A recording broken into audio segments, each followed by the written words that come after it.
Here, the centuries of loneliness were to end. Your collection of Leonardo da Vinci masterpieces, Mr. Flint. They appear to have been recently painted on contemporary canvas with contemporary materials. Then, age, death, the taste of dust. Do you understand? You wanted a perfect, ultimate woman. As brilliant, as immortal as yourself. Your mate for all time. Mecca master. I charted demons to other worlds, drive devils to plaster, rush them to hell, breathing asthma. Play Satan on gurneys next to Hermes, send them off to their journey to Cleopatra. They read those chapters, egos captured, the Leo laughter, neoplasma. Run through my veins in this matrix, and my basement became a plaza. And now I'm in the Sky Lounge with negative spirit hackers. Build on math and we read the chapters. Observe through our windows at the quiet disasters, riots at NASA, marches, gender pride, freedom rights for the masses. Till we do away with first and second citizen classes. Religion is backwards, trying to comprehend to the pastor. This gym is like Jasper. Either we all live and strive for the youth to survive, or it all ends with the rapture. Forget waiting on the man, I'm making a plan. And for the ages of false statements, I'm taking a stand. Start an investigation on Satan with a cross in my hand. Make him plead guilty, now face the jury. We're in the courts of I am. If I could just vanish from off the planet, like magic, become caught from granite. Days, mathematics is understanding. Hey, hey, did you hear? This is the perfect place to disappear. Hey, did you hear? This is the perfect place to disappear. A billion stories in the naked city. Ghost told me that his best friend needs a kidney. We froze, reminiscing Tiffany in the cold. Over whiskey from the 20s, in the memory. Sympathy made the angels play a symphony. Said he could've had a scholarship, toured different colleges. Now he's out of it, fading away slowly on dialysis. His name remained anonymous, but here's my acknowledgements. Street legends and hood guards. Kingdom fall into a mirage. Ghetto depression sets in. Then we place weed and cigars. A child has difficulties concentrating. From where he lives, he sees his promises fading. He sees his pops gone, his mom's is aging. She trying to stay strong for a church congregation. And meanwhile, a kid named Rico was the coke king. A lot of siblings of the dope fiends hope you scream. A lot of children with broken dreams, homes were clean. The most extreme, you got rich and what you sold to queens. Look what you did to Josephine. And Ebony is unheavenly. The devil's ready with open wings. As Lucifer uses love and his youthful mug. Then his blood on the cobra's fangs. Hey, hey, did you hear? This is the perfect place to disappear. Did you hear? This is the perfect place to disappear.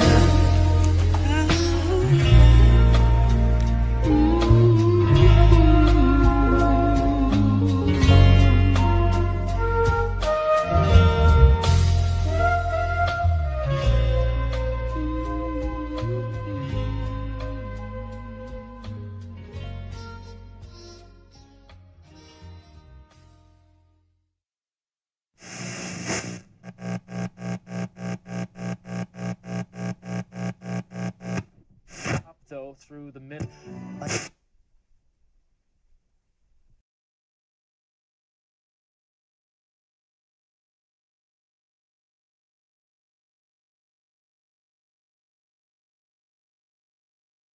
Peace to all within the sound of this broadcast. In this presentation, I was afforded the opportunity to visit the mind of the RZA, the mastermind behind the legendary Wu-Tang Clan, who is arguably the greatest hip-hop family of all time. Not simply because of the beats and rhymes, also because of what they carried inside the music. They brought the science of family in a way no other collective had done before, wrapped in the science of high intelligence, brotherhood, and group economics, a concept of family extended beyond bloodlines, rooted in the teachings of the 5% Nation, as manifested by the man named Allah. For many of us, Wu-Tang wasn't just entertainment. It was a journey through the mind, a spark that led some to seek, or at least inquire about the knowledge of self. It inspired the building of family and offered living examples of how to move together in the world. At the helm of this collective stands the man with the burden of vision, one of the most creative and sharpest minds hip-hop has ever produced. The RZA, also known as the Abbot. The God invited me to a studio in the city on a Wisdom Equality Day of the now Cypher Victory Month. And for those who don't know, that is November 26, 2025. Now, I want to acknowledge that he took the time out of his schedule and personal family time to add on with me and this channel, an idea that had been in motion since the conclusion of the Wu-Tang Tour, summer 2025. The God-born king, who has shared a working relationship with the RZA and has walked and talked and built with the man, presented the idea that RZA should sit down with the Law School in Mecca channel and speak directly to the nation. You know, throughout the course of travels, you know, a lot of cities have brothers who had knowledge of self, got it from Mecca, meaning, when I say Mecca, I mean one of the, Harlem. One of the non-borns or one of the students of the non-borns. Got it from the root when I say Mecca. Mecca is it says Mecca when is the wisdom of the vision, right? Exactly. So it's the root of civilization, right? So you're one of them brothers that got it from that, right? True indeed. And yet, many brothers got it from there, but a lot of them fell off. Right. Because you could come from the root, but you still could fall off like a leaf before you become a fruit. Right. Years ago, I built with Freedom about brothers falling off or not wanting to be a part of the nation, and he had this to say. Them lessons is meant for everybody, but that don't mean everybody's meant for it. That's the only way I can put it down. I mean, because for a man to put it down, something got to be wrong with you. And I wouldn't even question to ask you, why did you do that? Because I don't want to even know why you did that, because I don't understand it. This is teaching you self-awareness of who you are. This what made you get where you at. You were speaking this language when you got where you was at. That's how y'all grew in this shit, speaking this language. And now you don't want to speak. I want to see how far you're going to go. As for the RZA, he has a lot of history in the 5% Nation.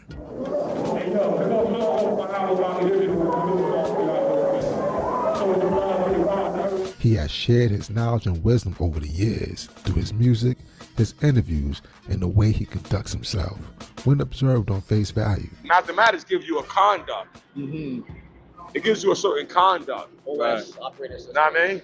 Yet questions as well as criticism have lingered about the RZA and the Wu-Tang Clan in relation to the 5% Nation. Questions and criticism that grow louder when considering RZA's pilgrimage to Mecca and what that journey meant to him personally. Much of the Wu-Tang's music is laced with 5% language and ethos. It's only natural, actual facts are thrown at you.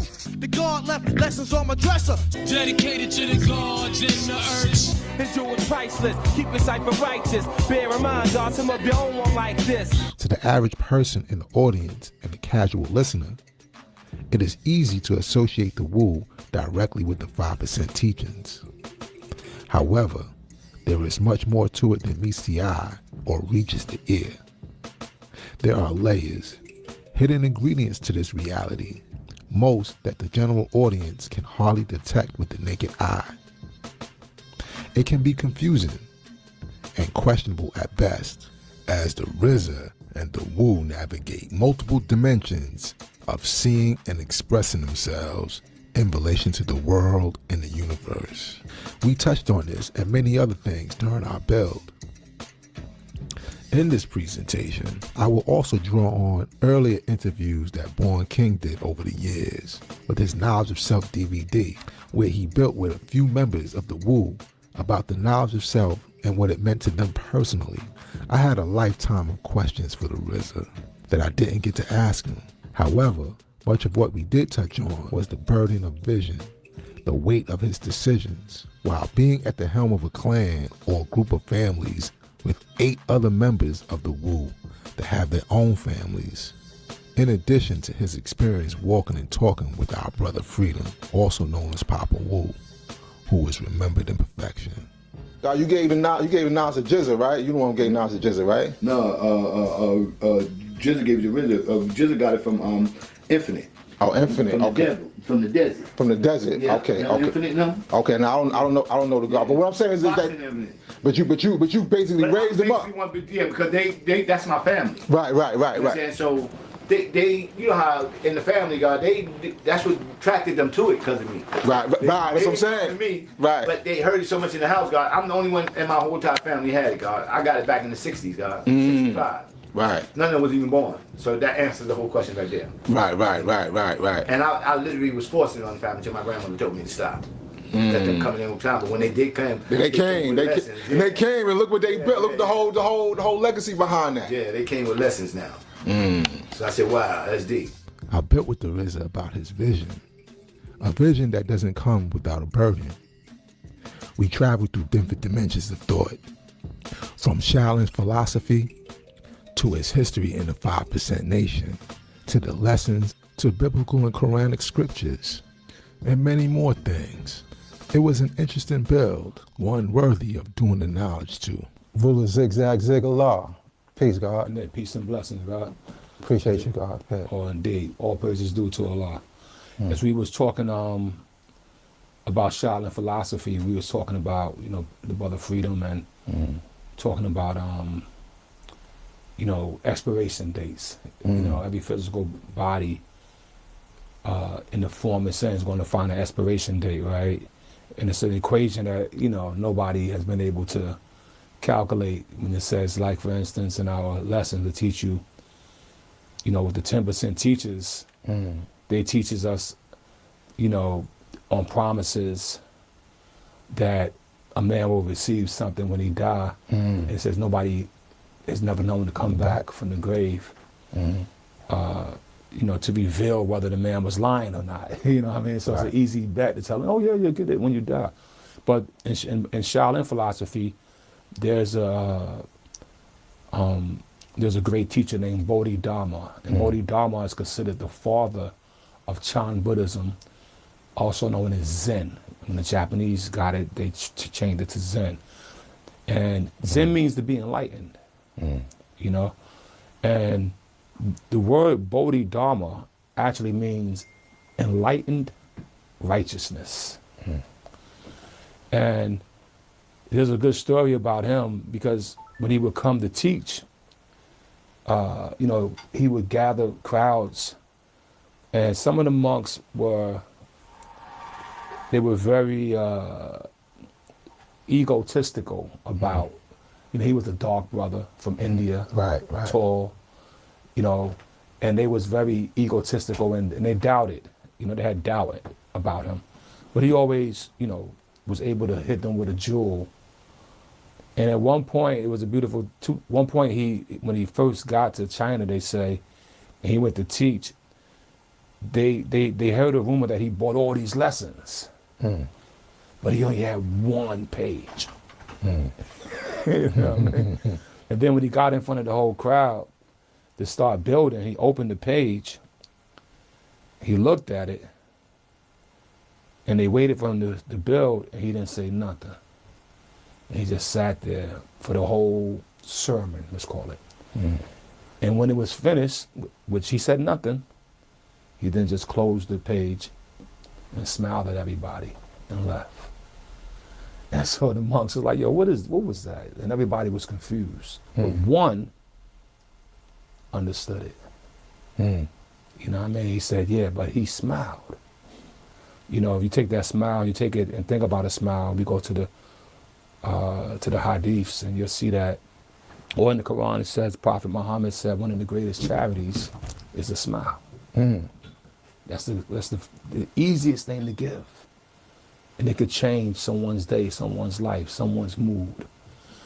So Bodhidharma became, more and more famous, and all the monks was just sweating him, and they would hit him with all types of questions, like, yo, the emptiness, the voidness, and all the philosophy. And he had a lot of answers. And then one monk was like, oh, Bodhidharma, tell us what's going to happen after you're dead. You see what I mean? And we know the 10% teaches Right, that. right. And what Bodhidharma answered, I thought was beautiful, which is he said, I don't know. Simply. Yeah. And the monk came back though, you have something you don't know. He said, that's right, I haven't died yet. You know what I mean? And so our lessons tell us that life has no partnership with death. No man knows death, all we know is life. Death is the unknown. You know what I mean? And this, I'm sharing this part of this with you because we was talking about Papa Wu Freedom, you know, a special brother in my family, and in the whole Wu-Tang family, we all have reverence for him and the knowledge and wisdom he added to the cipher in the good times and all that. And you were saying that you saw him the day that he went to the rally, which is the last day. Right.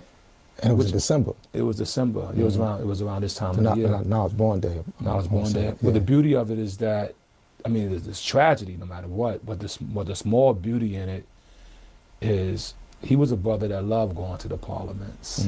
Absolutely. When I was a young God, and I would go there, and he would get up and speak, he brought such an energy, such a magnetism, that sometimes you went to the rally. Because of him. Yeah. Right. Yeah, magnetic. Yeah. There were certain brothers that had that when they got up and you listened to what they said, you walked away charged. Yeah, a lot of times when brothers be outside building, and they hear that freedom's in building, they're going right go on inside. The show is about to begin. Right. Respect. Correction. It was December 15th on the Knowledge Power Day 2019 that I last saw Freedom at the Universal Parliament in Mecca, a few hours before he returned to his essence. Even then, he spoke of how proud he was of the Wu. I ain't know nothing about no management, nothing about nothing when I went out with Wu-Tang Clan. Nothing. But these niggas turned out to be the most successful, one of the biggest groups in the world. All right? And I don't know nothing about it, but I learned as I went. The guard was a high scientist, always dropping jewels. Here he is at the Show and Prove 2019, dropping jewels. We don't travel many, many miles. It says, how far did Dow travel? Dow traveled far in the mission that he can see. See, because if you can't see it, how can you be it? Be only mean to exist. It's not born. It's only being born when it's complete. You have to complete the cipher that you exist in. It's 360 degrees to a cipher. If you don't understand the quality of your cipher, how do you exist? You got to understand the quality of your cipher for you to be born. You understand? That's why everything goes from born to knowledge, and you have to born it back. Everything that I did, you ever heard of teleportation, deep, and all that kind of shit? You have to know how to project yourself into the future because the day is now, and this is your past. But the future only relies on you through your own reproduction. You know what I'm saying? And people don't understand that. We don't know how to project ourselves into the future. We the futures. Let me tell you, we are. We were. See, what the law world manifest was that we was going to take this world into the millennium. So there's no set birth record to this shit. We older than the sun, moon, and stars because we not from here. We created this universe. We didn't come from here. And all y'all niggas think you're earthbound, think you came from here. Then what kind of God are you? We are the universal God. We create the heavens and earth above. That's what make us just and truth and all wise and righteous, and that's why we does everything what? Right and exact. Peace. The God-born king interviewed the RZA almost 20 years ago, and he asked him about freedom. Your educator, was it JZA, a law of justice, or was it freedom? Like, how does... No, freedom. A law of justice is mine like that. Okay. You know what I'm saying? Freedom is my older cousin. Freedom is a cousin, he's my older cousin. Freedom was hanging with my mother. He's from that generation. Right. But Freedom held me in his arms when I was a baby. You know what I'm saying? Freedom was actually the wisest one out of our family.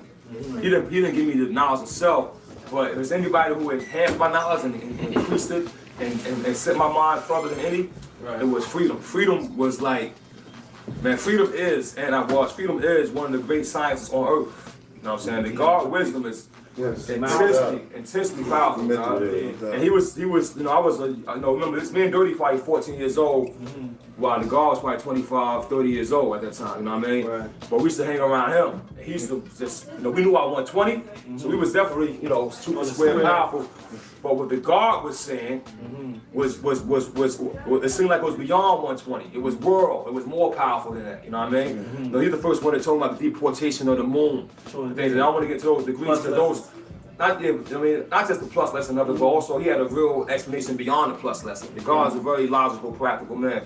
So Papa Wu, you know what I mean, was a man that recharged my life. You know what I mean? He recharged it. But wasn't so much what he did for me, really. You know what I mean? Because I was the type of brother that was growing on my own. He always told me that, yo, I'm special. But when the Wu-Tang became famous, and I was doing the business side of things, I needed somebody who was a strong scientist that could be around the brothers while I had to do what I had to do. Right. And I went to Freedom. You know what I mean? I was like, yo, Free. He had a job working for the transit. He wasn't into the hip-hop shit. He used to wear silk suits and there was a silk suit brother. You know what I mean? I was like, yo, God, I want you to come and be with us. You know what I mean? And I want you to teach these brothers because I got a lot of things I got to do in the business world. And I ain't gonna be there every day. And he agreed. And I sent him on tour with Wu-Tang. And he was the one that put a lot of wisdom in their heads every day. Right. You know what I'm saying? Every day. You know what I'm saying? So and eventually his name became Papa Wu. In our build, the RZA elaborated further on his connection to freedom, as well as getting the knowledge of himself at an early age. Yeah, well Freedom, you could call him. He wasn't an uncle. He wasn't my mother's brother. He's our cousin. Okay. Cousin through marriage and a cousin through bloodline of my Uncle Boot. So his old dad is basically Uncle Boot's brother, right? And Uncle Boot is my grandmother's brother. So it's a family bloodline. But also then the family back then is very unique because Uncle Boot married Freedom's mother's sister. So and that's where Asan comes from. Okay. So Asan and my mother are first cousins, but she was so many years apart. So Asan was only a year older than me, I think. Yeah, Asan was a small. He was a little older than you, okay. And you gave him the knowledge. Yeah. I remember when Asan Unique, also known as the ODB, performed at our show in Peru back in 1999.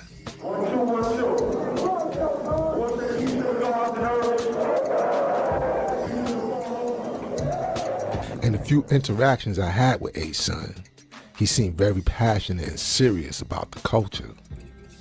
Now, Method Man shared his history with Born King on how he got the knowledge of himself. He credits Freedom as the one who corrected him and put him on the right path. I got knowledge of self when I was knowledge power, physical degrees knowledge power. It was given to me wrong by my sister's boyfriend, Rashawn. The nigga was a crackhead and shit. Wow. You know what I mean? But as time went on and shit, I always lived a righteous lifestyle. As time went on, ran into the God, Freedom Born, Papa Wu. Papa Wu, peace to the God, peace to Freedom Allah. And he put me on the right trail. Aside from the music, it was the knowledge of self that was at the root of what the Wu-Tang was about, with the RZA as the nucleus. I got the knowledge of self from the RZA. Right. The genius, right? Knowledge. A law of justice. At the age of 11, knowledge indeed. We could talk in math or we could talk for the layman. Peace. But at the age of 11, a law of justice, gave me knowledge of self. And I was more of a Christian.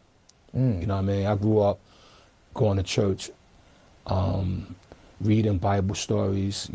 My memory has always been one of my specialties. And so I remembered many of the great Bible stories, you know what I mean? Whether it's Job, Joseph, from Jezebel to Ruth.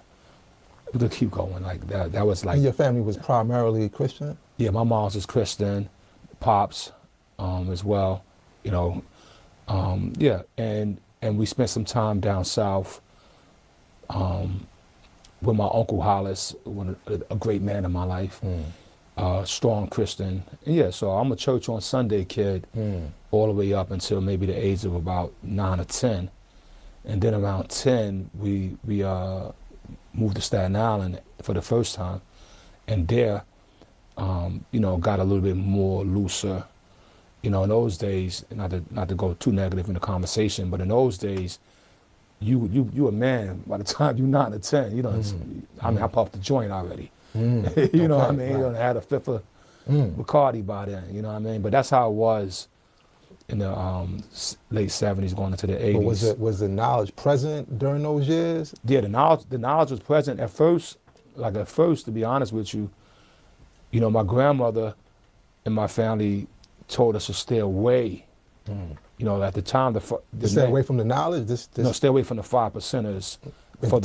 From the name of what that name meant, because the name struck fear, because a lot of the brothers who had got knowledge had came from tough situations, or you know, first it was street gangs, and the gangs had got knowledge, so the father cleaned up the minds. But some of the brothers had 1 foot in, 1 foot out. Correct. And so you know, and you know, the brothers wasn't, you know, I mean, the brothers, you know, universal beat downs was real. You know what I mean? Prevalent. Yeah. So it was fear of that.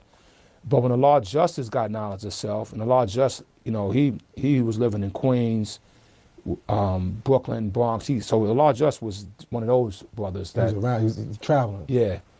And he brought the knowledge to me, and it was very interesting because he, you know, said, you know, the first thing he gave me was the mathematics. Knowledge means to know, look, listen, observe, and also respect. That was the very first thing. Very first thing. Knowledge is the basic foundation of all things in creation. Like the sun is the foundation of our solar system, and man is the foundation of his family. And it had those definitions already attached to it. The definition was attached to it like that, and that was beautiful for me. And the thing that was so interesting, when he gave me the lessons, I was like really excited. He was living in Park Hill Projects at the time, and we was living in Stapleton. And so I walked home with those lessons. But the craziest thing that happened to me, and I'll share this and we could jump around, is that as I'm walking home, the church that was on the corner of my street was handing out pamphlets. And that person handed me a pamphlet. So now I got the lessons and I got a pamphlet. And this particular pamphlet, the subject was called The Bread of Christ, right? And so when I went home, I studied both. You know what I mean? And memorized both of them. Both of them, yeah. And I realized I had a good memory, you know what I mean?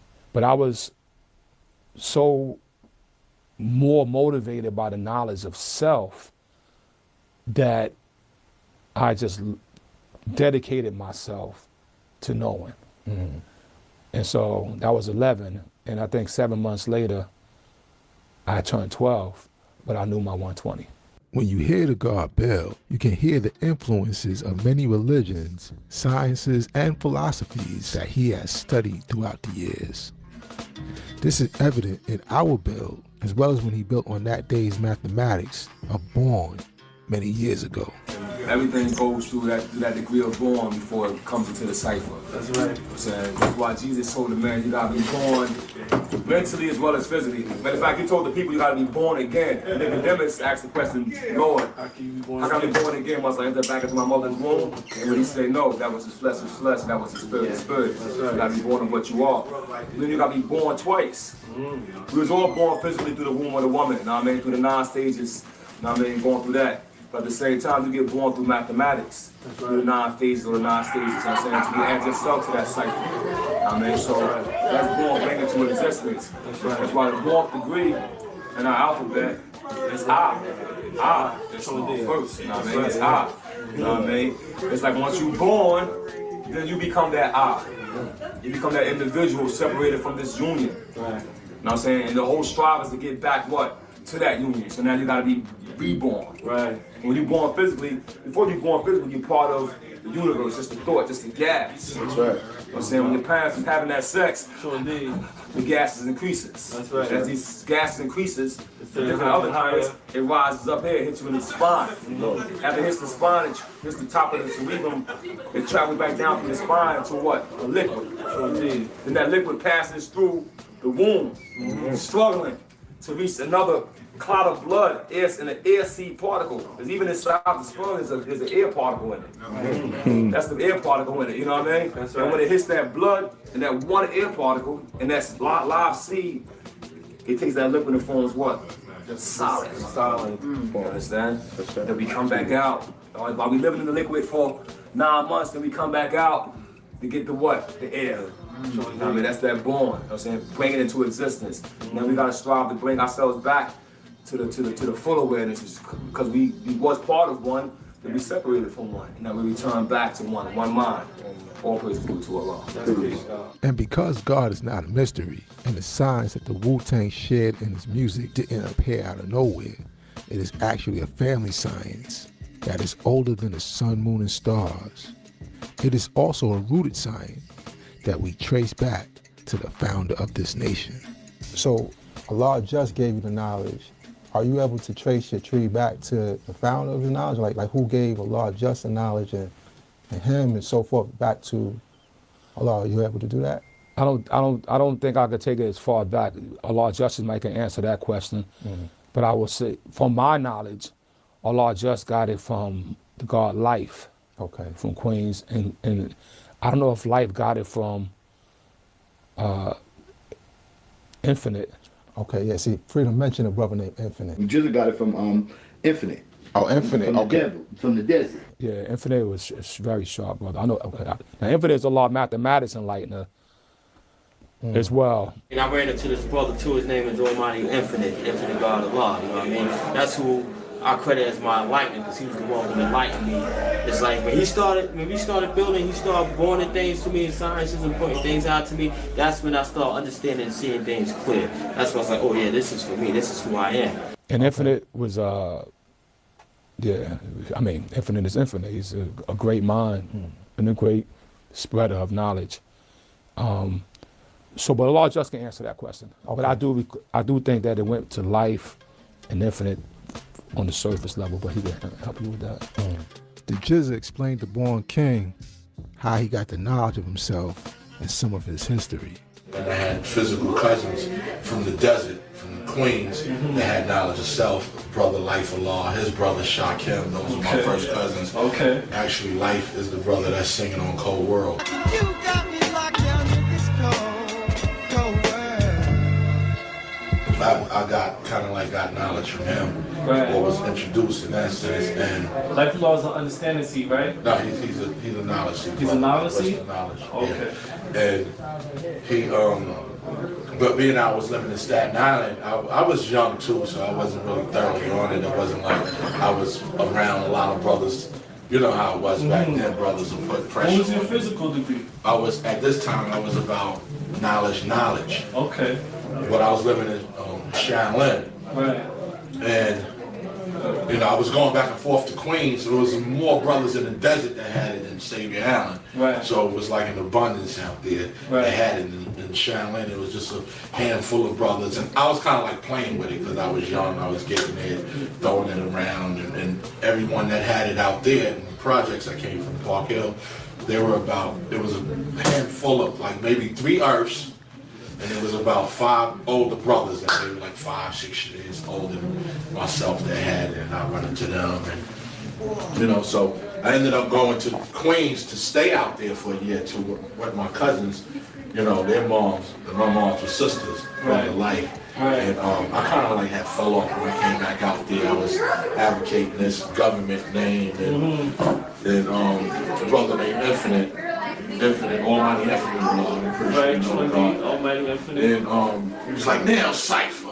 Yeah. So he kind of sparked me too, and I was getting it from him also, along with my physical life. As far as freedom, so freedom was already in my family, and so first the family told us to stay away from him because of this. But by the time we 13 years old, we got knowledge of self, and then he started coming. He started coming around the family. We opened our arms. You know what I mean?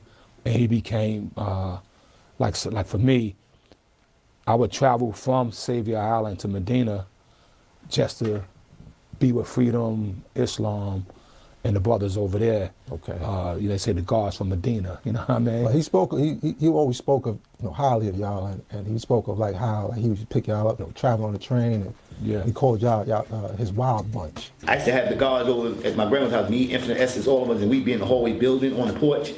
And they used to come and they just see the cipher, and they'd be so quiet. They just didn't want to miss what I had to say. And I always had them. That's what made them so successful. The clan anyway, they didn't have nobody to answer to but me. I was like everything to them. I used to take I used to work for Youth in Action. It's called Manpower. I used to get like $47 a week. And I take that whole thing and take them to 42nd Street. We should see like 2 movies, I think, for $1. 2 movies. You get to see 2 movies, yeah. And I used to take all them niggas with my check, and I take these niggas to the movie. To the security be waking me up. Yo, get these crazy. They jumping all over the chairs doing karate, man. They kicking everybody. Yeah. And I have to take them outside and line them all up. Tell them to tighten up like this. They tighten their stomach up, and I go down the line, punch them all in the stomach. Boom, boom, boom, boom. Now let's go get on the train. I take them back. They be all over the fucking train. Oh man. You know what I'm saying? That was my wild bunch though. Wow. But I loved it because they cling to me, with not just because I gave them that type of freedom. They cling to me through this mathematics. That's how I held them. They was just as much fascinated with this mathematics as I was. I mean, we was definitely, young, so when we was young, we definitely had a lot of civilization to deal with, the whole trick about, not trick, but the whole science of having knowledge of self is the application. So even though a man may know 120, can he apply it? You know what I mean? Or is he applying it? And I think being young, we applied it to our benefit, but we didn't apply it to its full potential. I think Wu-Tang is an application of me applying it to a strong potential. I still think there's a fuller potential. But I think Wu-Tang was the application at that time of my life. By the time we applied to Wu-Tang, I'm 21 going on 22. And so I looked at my life and I was like, well, half my life I was considered mentally dead, you know what I mean? 85%. You know what I mean? Because I got knowledge at 11. So by the time I got 22, my life is equal, it's balanced. And so what I'm gonna do? Am I gonna go that way or go back that way? And I kept going to the positive side, you know what I mean? And that went not only to my mental, and not just mentally, but even physically. I stopped eating red meat that year. I started continue to build to the positive because I seen the multiplication power of positive versus the equivalent penalty of negative. You know what I mean? And so always keeping my lessons in my heart, right? And then paying closer attention to the lessons. Like the lessons, they ask you a question, who made the Holy Quran or Bible? And now it's great, right? And how long ago? Now it's reading 140. Okay then. Well, it's mentioning 2 things there for you. It's mentioning two particular books. Right, Holy Quran and Bible. And it's telling you who's the originator of that. So what does that mean for me? That means that's part of my history. That means I gotta understand that. I gotta study that. You know what I mean? And that's what I did. And so by studying that, along with my math, the application became more stronger. And so in the Bible, there's a verse where in the New Testament where it says, for every negative action you do, we give you a negative action every time. But for every positive action you do, we multiply you tenfold. Okay, that's an easy equation, right? You know what I mean? So if you take that to yourself, right? If you do a negative number, a -1, it's less than 1, it's a decimal. If you put a 0, a point, and a 1, it's less than 0. You know what I mean? Even though it's still 1. Okay. See, so that's that negative energy with the weight of the negative energy being 1 to 1. But if there's the positive, you put that positive 1 in front of the 0, what number you get? 1. No, you get 10. You add it to the cipher. No, I'm just saying, the 10 is the positive 1 beside a 0. Oh, I got you saying, peace. You see what I mean? That's why I said in my lyrics, multiply myself 10 times just by standing next to 0. Right? So in a positive way, there's a multiplication to it. And when that hit me in the consciousness, I lived it. I strive to live it. Jizza is 3 years older than me, right, man? So I was around the age of 11. He was around the age of 14. And he was already studying mathematics, and he introduced me to mathematics. And I was the type of kid that read a lot of Bible stories, so I always was in tune with spirituality, but didn't really have a clear picture. When the God brought mathematics into my life, G.O.D., it changed my life dramatically. I mean, I became so aware of life. Right. And so engulfed in life, I started studying like a madman, actually. You know what I'm saying? They used to call me the sciences. And by the time I was knowledge understanding, after by the time I was knowledge wisdom, right, I had one going to it. You know what I'm saying? And so by having that at a young age, you know what I mean? It just helped me mold myself into a certain kind of individual. But being growing up inside the ghetto and growing up inside the struggles of the ghetto, it was like a total conflict between righteous and unrighteousness. And I would always find myself going back and forth, you know what I mean? Like, you know, just to eat, maybe I want to do something stupid, snap the chain, you know what I'm saying? Just, this was knowledge of self, so that makes it worse, you know what I mean? You know what I'm saying? Got to a point we started slinging drugs, you know what I mean? Trying to buy a car, you know what I'm saying? But everything always kept going wrong, huh? And I tell you people out there who think being gangsters and all that shit is what it is, nah. Every time we try to do something as a gangster, shit ended up wrong. Somebody get locked up, somebody robbed somebody, got shoot somebody. This is always something, G. And it wasn't until, actually, you know what I mean, the year must have been born knowledge, actually, you know what I mean? Actually born wisdom, pardon me, was born wisdom when, you know, I went through a trial and tribulation and I had a chance to get a second chance, shall we say, a second life. You know what I mean? Yeah. My old lady gave me some wisdom, G. Yeah. And when she said that, G, I just decided to live my mathematics. Right. It's different to know, but to live is different, G.O.D. So I started living mathematics. And I started putting all that negative shit to the side and started, everything that came out of me was more positive. And I walked for days and days, you know what I mean? Throughout Staten Island, I walked the whole island. You know what I mean, for miles. Right. And some people thought I was losing my mind and going crazy because I would walk and talk so much to myself. Right. But it was when this time I devised what I'm going to do. And devised that I'm going to form a company called Wu-Tang Production. You understand? And with Wu-Tang Production, I'm going to be able to come and not only save my homeboys and save my hood, but at the same time spread mathematics, which saves the world. That's right. You know what I'm saying?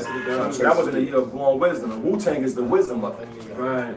You know what I'm saying? A law of mathematics is the foundation, that's the knowledge of it. Wu-Tang is just the body that I use to bring it to the world. You know what I mean? I knew it wasn't going to be easy.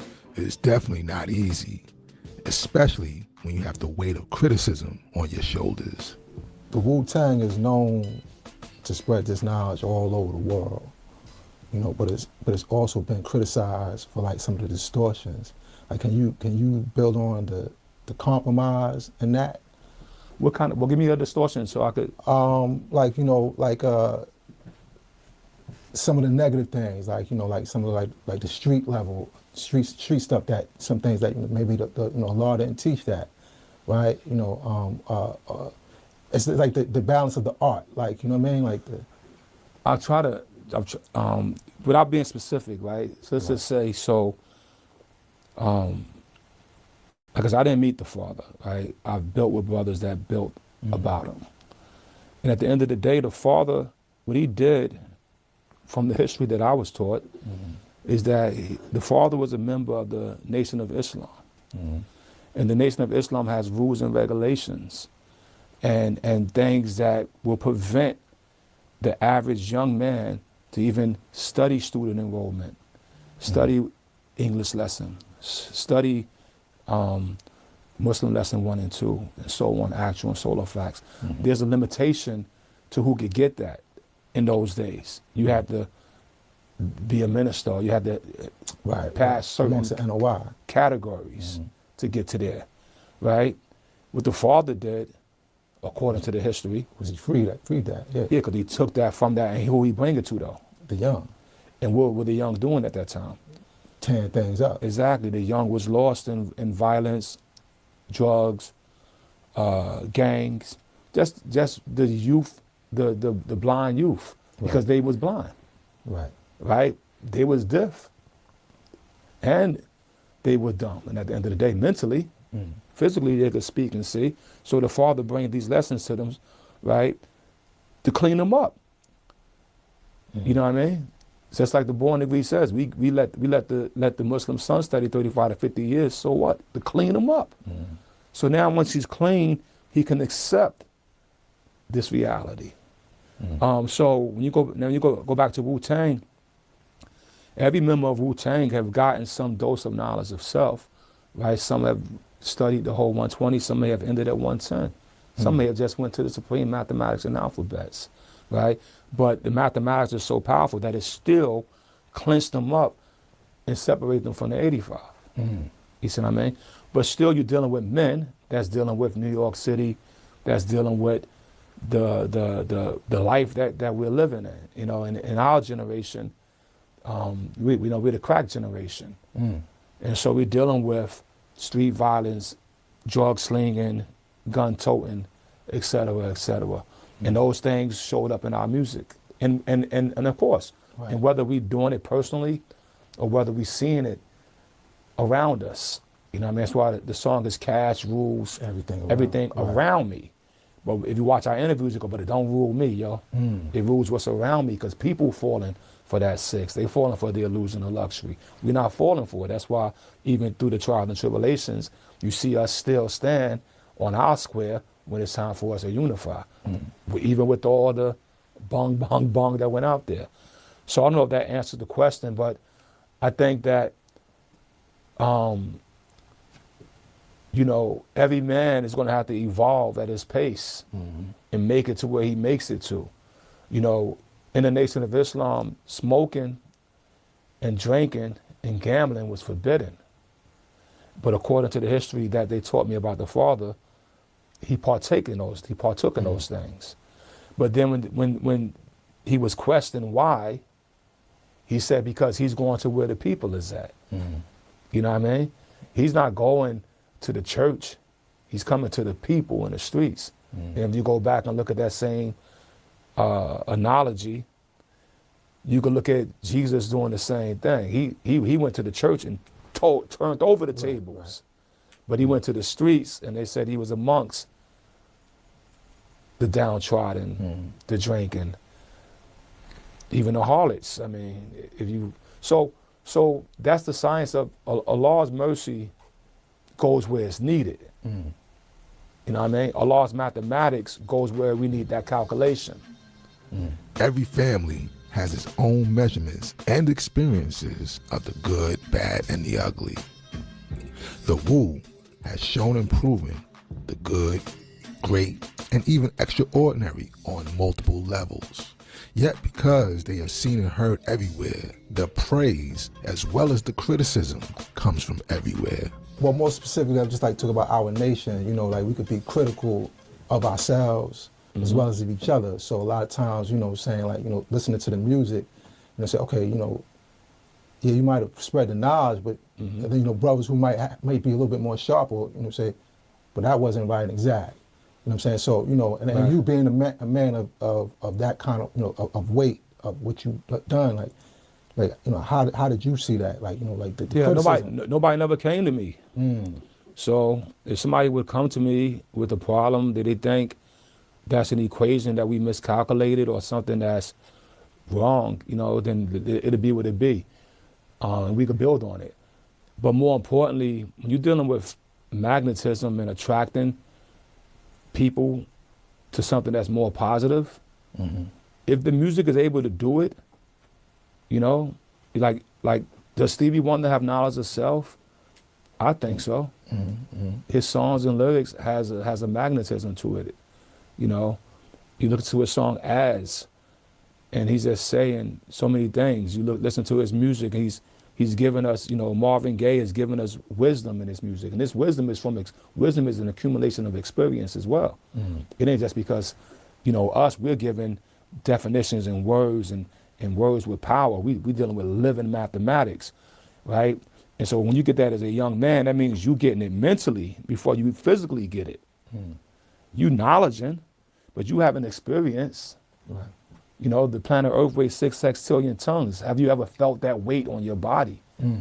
Maybe you have, maybe you haven't. But maybe in a depressive mode, when death strikes or when loss hits you, and when everything, you feel the gravity. Your organs are pulled down by the gravity.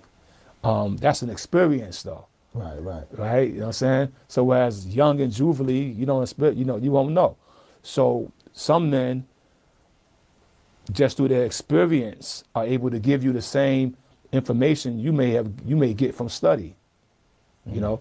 So yeah, I would pray that brothers who you know look at Wu and see that Wu has magnetized and have brothers come to study and try to do better for themselves, to appreciate that, because we're striving to be better for ourselves. Right. You know what I mean? No, so I appreciate it. I'm just, yeah. you know, I'm just saying it back. No, and I'm just building with you in terms of like, you know, you again, like, you know, us as a people, we're so critical of each other, you know, man. Then, you know, and looking at the some of those albums, they're great albums, great art pieces. You know what I'm saying? But then, you know, looking at, but in terms of this specific knowledge, you say, okay, well, that's not what this is. This. So you become, like, you measure it a certain way because of where you stand at. Like, you know, maybe the general 85% would say, oh yeah, no, that's the God, you know what I'm saying? But then a brother of our nation would say, okay, he could have did better there. So, that's going to be that brother prerogative, but that's, you know, so giving us I could give you a lesson that could go against it as well as a scripture, but I'm gonna go with a scripture first. See, that's why the scripture, you know, in Matthew, the prophet speaking, he says, "Judge not ye, for ye shall be judged, and measure not, for you shall be measured by the same thing you're measuring from." So let's see if I do have a brother who said, "Yo, that brother was wrong. That brother ain't right and exact and all that." I go, "Okay, brother, how many students do you have?" He go, "Oh, I got 10 students." Okay, that's great, bro. But that brother may have sent you 100. You know what I mean? It's just like when you watch the film Malcolm X. You can say everything you want about Spike Lee, but you know that movie sparked the minds of 1 million people.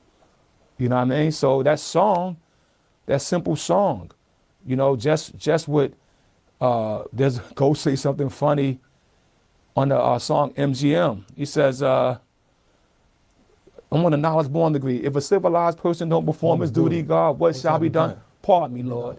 Yeah, that nigga got a gun. Right. We live in that shit. So you could build and talk, but hold on, bro. Real shit happening. You see what I mean? And so the lesson will attract those who come for the book, because some has to come for the book. Some come from the hook. Right? Some, as Jamel said, some are tranquilized by the drum. You know what I mean? So they just want to. So all these different elements are there, and that's what art is for. But Allah blessed us, you know what I mean? And we willingly accept the chance to take the knowledge and put it into the art. You know what I mean? Without the fear. Because at the end of the day, there was a stigma on that. You know what I mean? There's a few brothers that were able to put the math into the music and rise to greatness, you know what I mean? But most did not rise to greatness. Most made it on another list, right, and was pushed to the side. So we was able to rise to greatness, and I think what helps us is going back to the lesson. It says civilized. The duty of a civilized person is to teach he who is a savage the science of life, right? Science of everything in life. Science of everything in life: love, peace, and happiness, right? Knowledge, wisdom, understanding, culture, refinement. Not a savage in pursuit of happiness. And not a savage in pursuit of happiness. So, and if he don't perform his duty, then something happens to him. So you got the meaning, then you got the duty. Yeah, so, and it says, his duty is to teach who? He was savage. All the human families, though. Okay, yeah, true, indeed. Yeah. All the human families. Yeah, that's the knowledge equality, right? Yeah, but point I'm saying, so through this exercise of art, you are able to reach all ears. So when you go to a concert, you're looking in the concert, oh wow. And you see red, black, white, brown, and yellow, all saying it, all saying the lyric, right? Because when the knowledge was stripped and hidden, you know what I mean?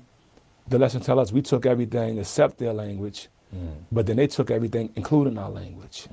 So now the language is gone. If the trader disappears, there's no one to speak their language. There's no communication. But then when the Son of Man, not the son of a spook, but when someone is born with that inspiration to now put that language back into the air, it attracts everybody. And now everybody has some type of dose of that language and some dose of that communication. So some brothers was like, yo, thanks to hip hop, you get an Obama in the presidency, right? That's because as the messenger would say, some of the rusty locks have been loosened, not just on our people, on all the human families. You know what I mean? Now you go around the world and you see hip hop being manifested all around the world. And some are doing it in a way that is more traditional, in a revolutionary way. Some are doing it in a fun party way. Some are doing it in a very narcissistic, misogynistic way. You know what I mean? And that's going to be each his own, right? Because the chi you put out, or what you put out, is going to return back to you the way it comes. Being the true and living God is a weight that not every man can bear. Some may not be able to live up to everyone's standard of what it means to be a citizen of the 5% nation. The rest of the members, in regards to the 5%, were they all members, or is it just basically you? No. Shock One, Mecca Man was Shock One. Yeah. Ray Kwan was there. New God was there.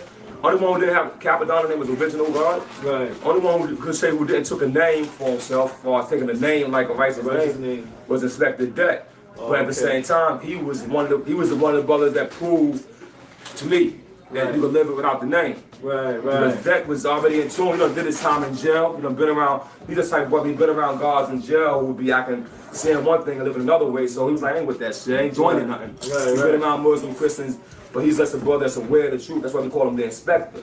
He's seeing it without having to be part of it. He's like, he ain't gonna let you just. He ain't gonna just commit himself to it because there's so many brothers that ain't real. Right. You know what I'm saying? So he just got inside his heart. You know what I'm saying? That's one thing about the God, Inspector Deck. I always respect him to be special. He never took a name, but you could not sit here and think that he didn't know 120 from his life experiences. Right. And he definitely dropped the album Show Improve. Exactly. Yeah. Exactly, G. He's a very special. In fact, to me, Wu-Tang started a breed of brothers like that. That some brothers disagree with because brothers is very traditional. You know what I mean? Some brothers don't ain't with today's mathematics. Some brothers ain't into that. Yo, no disrespect, but we ain't in all of that, son. And man, some brothers ain't got the time for that, G, but they got it in their own heart. When it's something in your heart, you ain't gotta be feeling everybody. Right. It's personally helping you. Right. You see what I'm saying? See, a lot of brothers don't know if the guards, they always be like, yo, these new brothers always, do they know their lessons, do they know their degrees, you know what I mean? Right now, bro, you can't tell me about no degrees. All right, you want to start quoting degrees, what's the Nas degree, and this degree, that degree, and this degree. Okay, that's cool. Right. That's cool. But at the same time, you gotta live them out. You ain't living it, you know what I'm saying? It took me a long time, like the Master 120, because I'm the type of brother, I don't really like to quote, I'm not like a quoting dog. I don't like sitting quoting degrees. I go to degrees, and I live the degree, you know what I'm saying? I go through the degree, and then I become the degree, you know what I'm saying? It's clear that this knowledge has touched the lives of the Wu and has helped them in their personal and professional lives. Once I was able to get knowledge of self, the Nation of Islam, it did a lot for me, you know what I mean? Because it made me see who I am, you know what I mean? It's like, everybody say like, having knowledge of self is a bad thing because they may be some of the most worst criminals that get put into this way of life, but it's not a religion, you know what I mean? At that time, it was a culture, you know what I mean? And, it did a lot for me. Some have this culture more in their hearts than others. We have agreed, so we will lose no time searching for that does not exist. You know what I'm saying? Peace to the God. Peace. I supported and did the knowledge to Raekwon's book, From Staircase to Stage, where he built on being a part of the 5% Nation, which he said had been the right thing for him when he was a boy, and considered it a gift when he really needed one. And once knowledge came into my life, it was like it was a utensil for me to be able to strive for perfection, you know what I mean? Right. It gave me an opportunity to be like, yo, you got all this science, you could be what you want to be, you know what I mean?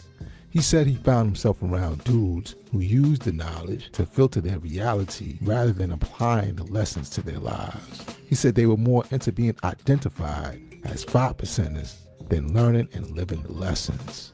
Now, I'm sure many others have had the same experience. Many have left and have become a part of other said nations. how I've escalated myself to another level where now I'm a Muslim, you know what I mean? And it's like, you know, it's all about repenting and all about respecting, you know what I mean? Ray and Ghost are two of my favorite MCs out of the Wu. Their decision to become Muslim is just that, their decision. Not that it's anyone's business what they do in their own personal lives. Yet in respect to the 5% nation, the average person in the audience may confuse the journey of a 5%er with the journey of a Muslim. So we often strive to make and clarify the distinction between the two walks of life.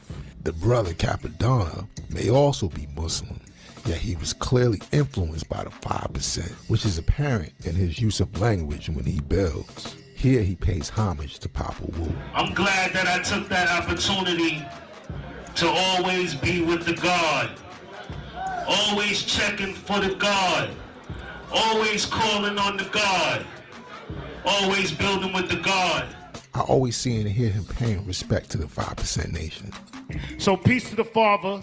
RZA's decision to take his Shahada didn't make this distinction between a 5% and a Muslim any easier to determine. We built on this and shared our perspectives on the matter. Recently, within the last couple of years, you took the Shahada, right? And, you know, we was taught to get away from religion. So I just wanted to get your mindset on that. I mean, was it a Shahada or was it a Hajj or what was your mindset? To be honest, the word says Shahada. Shahada, the Shahada, yeah, I think that's like a declaration of faith. Okay, versus Hajj is like you just traveling to the place or doing a knowledge or, you know, you made it a pilgrimage. I say all of the above, right? You know, faith is a, you know, the definition for faith is almost like the way of knowing without proof. That's what faith is. Like you believe in it without the proof. Knowledge is first, so knowledge is best. It's best to know. It's best to know. Look, listen, observe. Also respect. And respect, because you may look, listen, but you didn't observe. You may know, look, listen, observe, but you didn't respect it, right? And so it's best to know, right? But all things are not going to be known by you, right? So, because the Son of Man searched for trillions of years for something that he didn't know. He's searching for it. And then he realized, wait a minute, I'm searching for that which doesn't exist. Now, what doesn't exist is a mystery God. Right. It don't say that God don't exist. Absolutely. The mystery God don't exist. And so when you agree, the only God is the Son of Man. Right. And yet, when you think about that, and I won't get too deep on that concept, but then you look at God, God is just 3 attributes. God is not 99 attributes.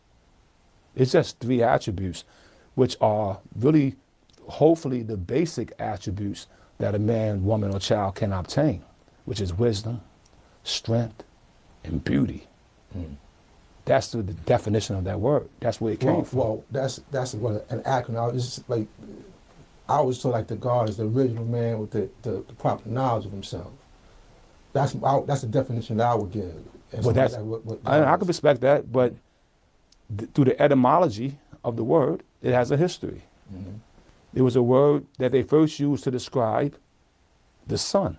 And then eventually, they used it to describe men that were great. And then eventually, it went to describe that which was unknown, right, or mysterious. It became a mysterious thing. Instead of it being arm, leg, arm, head. Right. You see what I mean? Right. It became mysterious. So, and I'll get back to your question. So it's still only 3 attributes, though, God. That's only 3 attributes. So as far as me making a travel to the holy city of Mecca and being able to see the Kaaba, they also had they called it the Abraham, like some remnants of Abraham.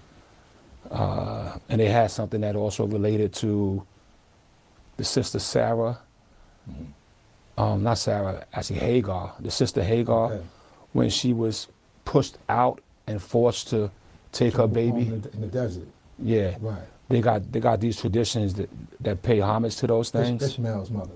Yeah. Yeah. Right.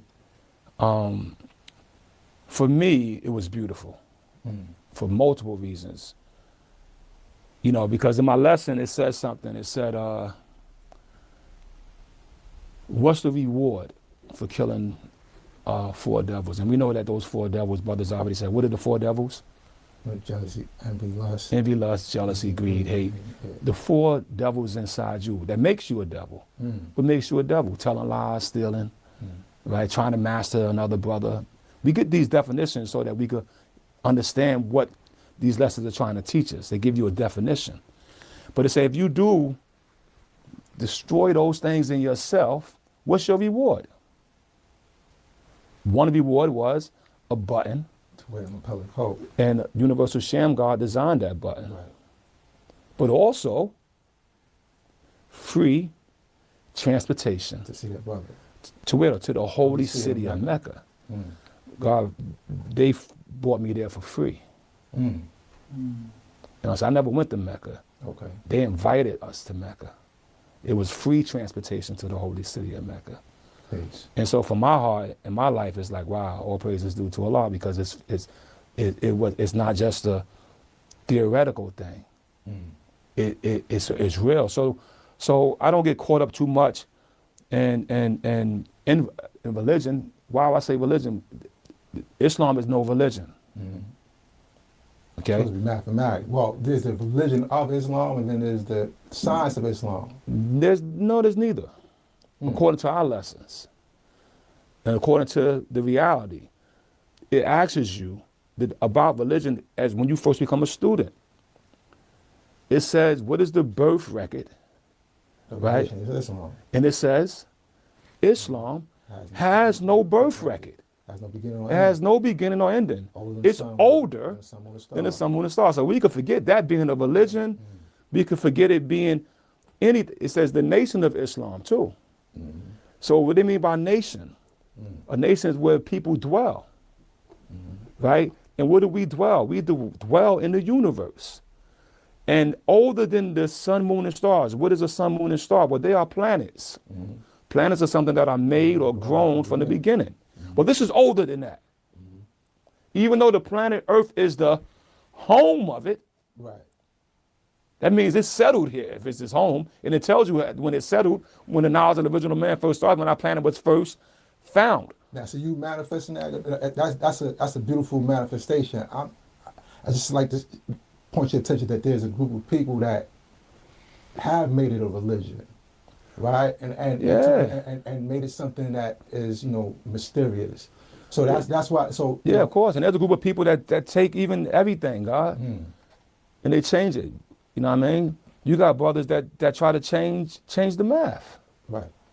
You know what I mean? When a man get a hold of something, you know what I mean? No telling what he's going to do. It's up to his heart. You know what I mean? Is he going to keep it pure, or he going to put impurities into it? That's up to him. But I'm talking about something older than the sun, moon, and stars. It didn't start with Prophet Muhammad. You know what I mean? Peace and blessings be upon him, because he became a physical embodiment of it to remind us of it. It didn't start with Adam. Peace and blessings be upon him, whether you take Adam as being the first man that was grafted, or you take him as being the first physical form, whatever. First prototype, whatever. Right. We don't get caught in that, because we already know there's no beginning or end. No end. So we ain't even got to look for none of that. But know that the definition of it, right? What's the definition of Islam? According to what I first heard, because people get, it says Islam is the Arabic word that means peace. And peace is the absence of confusion. It says in the Holy Quran that the sun, moon, and star follow Islam. willingly. It's up to you to be willingly or unwillingly. You could do what you want, but you're going to eventually submit to it regardless, because it's older than the sun, moon, and star, right? So therefore, you're going to eventually find, even after the explosion, and whether that's an explosion in your heart vessel, your lung, or whatever thing, there's going to be that moment for you to understand, willingly or unwillingly, to the understanding God degree. Understanding who? God. Understanding God. And it's the question, right? And in the answer to that question, it says, to give us an answer, Allah is God. It says, and the earth And the heavens. and the heavens. Right. There's no unrighteousness in him. And there's no unrighteousness in him. For he's not unseen. But he is not unseen. That's the key right there. He's not unseen. And that's the difference, right? Seen and heard You've seen and everywhere. heard everywhere. So by understanding that and understanding God, yeah, of course, it's a privilege to go to the holy city of Mecca with the knowledge and wisdom of the original man first what? Started. When? Our planet was founded. Yeah, I went to the foundation, God.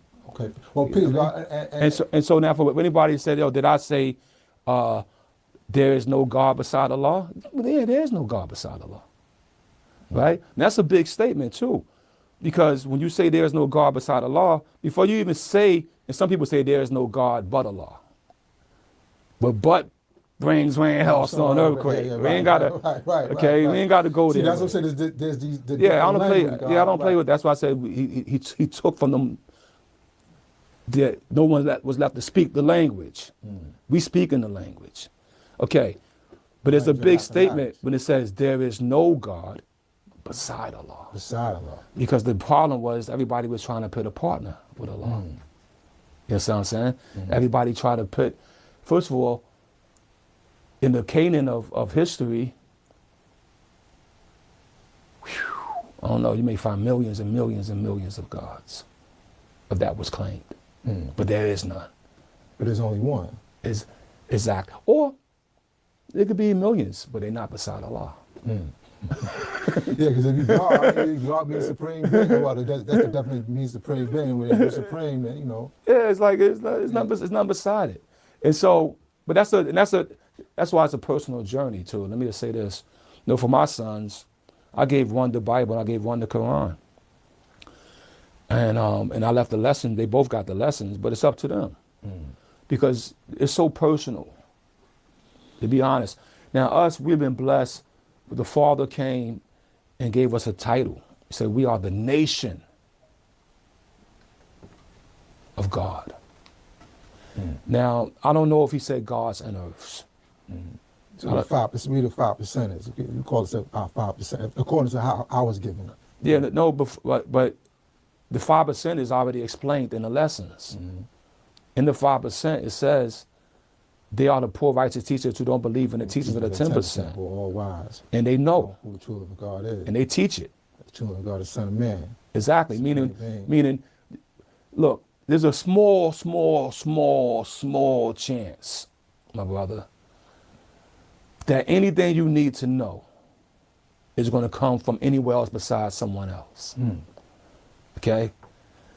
I mean, if we don't know the stories of the Bible and the Quran in the sense of the we weren't physically in those chambers.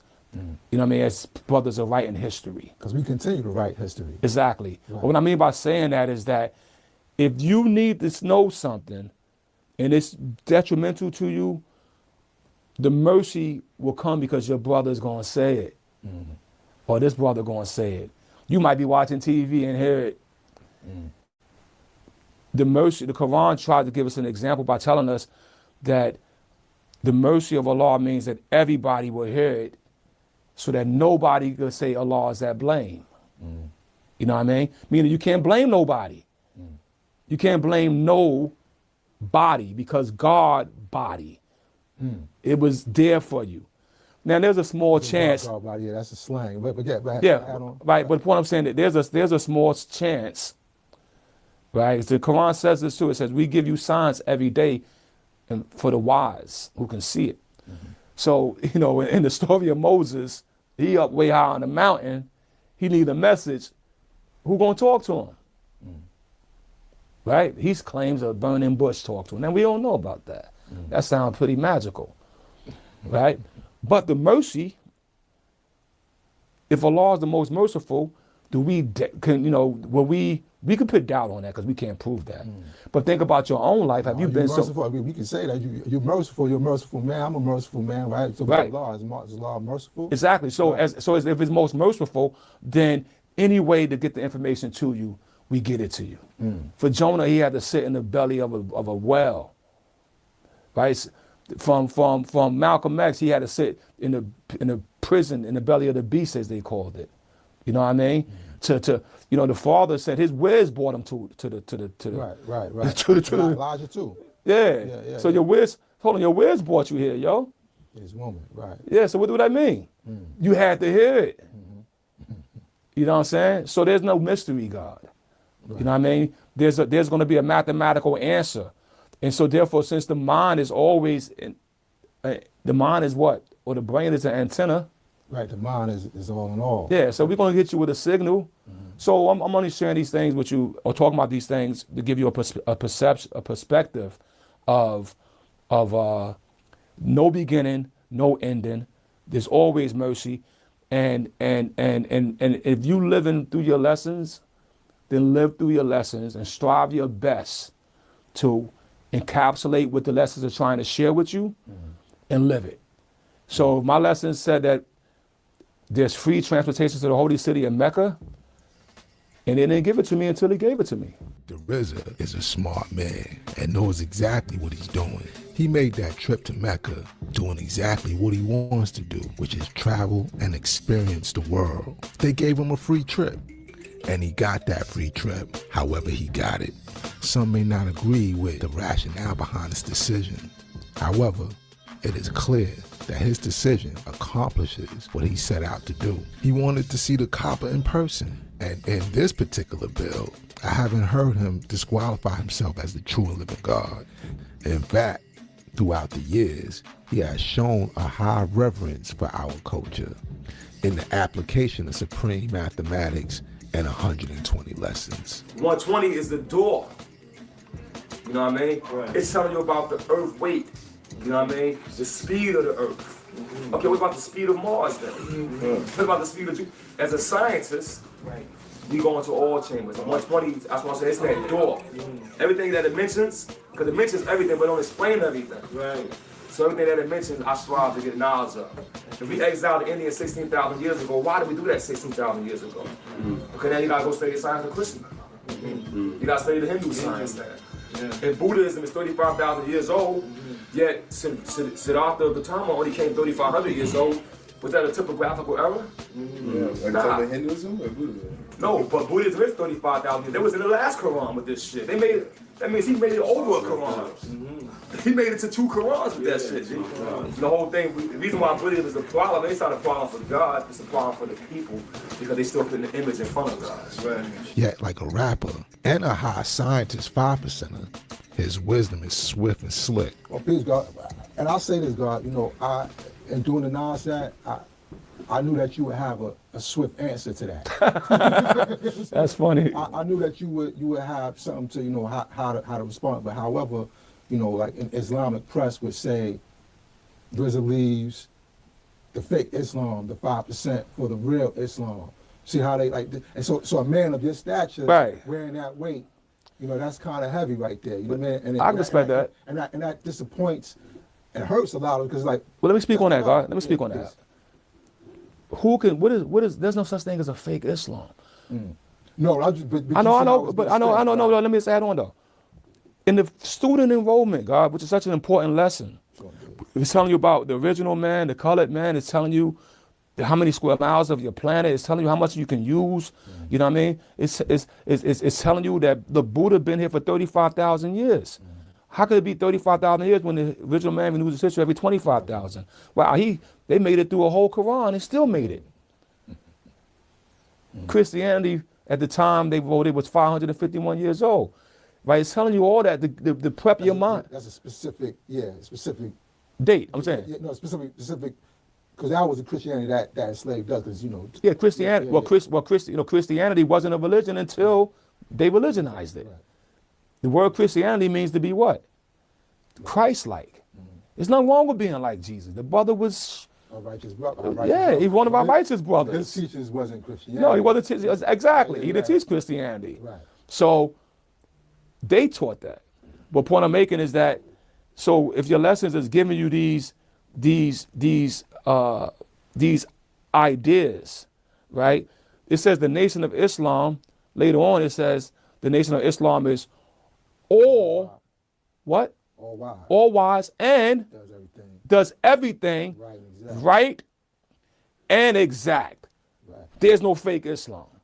Now, some brothers who's living over, where were they living at? Who've taken on something that was fake, who allowed a tradition to overcome them. Like you may have, the Sunni Muslims had a fight with the Shiites. There's no such thing as a, I ain't gonna say there's no such thing as a Sunni Muslim because the word Sunni has a meaning. Right? I ain't gonna say there's no such thing as a Shiite Muslim because the Shiite has a meaning.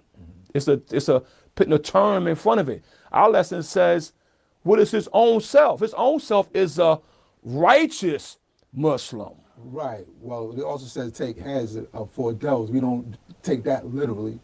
Right? No, Cypher. Right. No, that was literal in Muhammad's time because that was written for us in terms of how we receive. No, Cypher. No, we living in a different age. Mm-hmm. But righteous is righteous forever. Mm-hmm. And Muslim, meaning a man of peace, is forever. So you got many Muslims. Are they righteous Muslims? Right? They may be a Muslim. If he may get on the plane and want to blow something up. Is that righteous? Right. That's not righteous. Exactly. Right. So his own self is a righteous Muslim. Like we started this conversation with Bodhidharma. He's not just enlightened. He's righteous enlightenment. That's different. Right, but you wouldn't call him a Muslim. Who? Bodhidharma. Of course he's a Muslim. Well, if you go, let's see, this where the confusion comes in, right, with the actual language, right? Because if you're just going according to the language of saying that, Muslim is one of peace, okay, that's one definition, but if you like framing it. Give me another definition of Muslim. The one who subscribes or submits to the will of Allah. Hold there. Mm-hmm. Every man, woman, and child submits to the will of Allah, either willingly or unwillingly. Right? So even the devil himself, and that is mentioned in all the books, he tried not to submit. And the Lord said to him in the book, I knew that from the beginning what kind of motherfucker you are. I made you, bro. All right? But he's merciful. And the devil said, give me respite, he said, right? That means I fucked up. Mm-hmm. But let me live out my time. Mm-hmm. And at the end of my time, what I got to do? I got to submit. Right. I'm just. I know. What happens with us, right? Because the language. Yeah, not just the language, right? The language is could be a barrier between some brothers. Traditions is also barriers. Right. Remember at the time when it became a little confusing at times. Like you say, like the Muslim, right? Especially like one who subscribes, and like whether it be Sunni, or Shiite, or whatever, Nation of Islam. Right, see, Allah was, at least when I was taught, they would say, like, get rid of religion, right? So to kind of do away with those things and speak more plainly. So that's Allah the Father was right with that. Right. The thing is that within, that's why it said in our lesson, it said when you talk about the 5%, it said also Muslims and Muslim sons. So those are so the Father he didn't take that out. No, because that's not. All right. So how I draw it up. That's that's how we exercise our mathematics. Meaning that that's not so much our doctrine, but that's where we get to exercise it. We get to see certain things. Pardon me. Like meaning that's where we get to see and exercise our math, because mathematics is what was ours. Supreme mathematics and alphabets. The Muslim lessons, that was like the vehicle into which this truth came to us. I'm saying, but there, you know, like, you know, it says his own self is a righteous Muslim. Yeah. That's what I say, like his own self, right? It's like that was him, right? Okay, I chose to be the true and living God, right? I choose to be who's the original man. The original man is the Asiatic black man to make our own cream, planet Earth, of civilization, God, the universe. Not a Muslim, right? Okay, that he takes that and he chose that for himself. Peace to him. Right. But you know. Well, I think I understand what you're saying, but I'm gonna give you a little resistance on that, right? Because as you go through those same lessons, if you take the first lesson, which is who is the original man, and you are willing to accept that as an answer, then you have to accept all the answers. Because if we find an error in one, then we have to look at everything in error, right? And so the lessons are a progression, right? If for instance, there's no lesson that mentions the word hope until when? Hope? Yeah. Hope to live to see the day. What lesson is that? That's the last degree. Think about that, guy. Yeah. Hope. You don't hope on nothing, do you? Right. But then the last. Even fasting and praying, right? Exactly. That's what I'm saying. Those lessons come later, because you have to evolve to those lessons. You have to go through everything. This is a journey, right? You know, the Father, all praise is due to Allah, and we're forever grateful. He had to study something to get to his understanding. If you go through the mathematics and the 12 jewels, where do they appear at? In 120. Exactly. 120. But now he gave that purified, right? He gave it to us. Of course. Right. Yeah. He extracted the best part and gave that to us, because with just those words alone, with the numerical value, you can unlock any book. Actual fact. You can unlock any scripture. The Holy Quran said this, and I didn't know that until knowing my math helped me understand. The Quran says we have sent scriptures, books, and lessons. So for us, we just had a small pamphlet. For our brothers in the East, they got 1,000 pages. Right. For our other brothers, they got 1,500 pages. Right. For the Buddha brothers, they got, you know, hundreds and hundreds of pages. They got manuals in India, right? And this is all for man to try to find back to himself and realize that who is the original man when they asked the question the second time? The second time it asks us that question in the 140. Well, you say who made the Holy Quran the Bible? Let me finish. Okay. Yeah. You say second time, we're just trying to. I'm gonna hit you with it. Okay.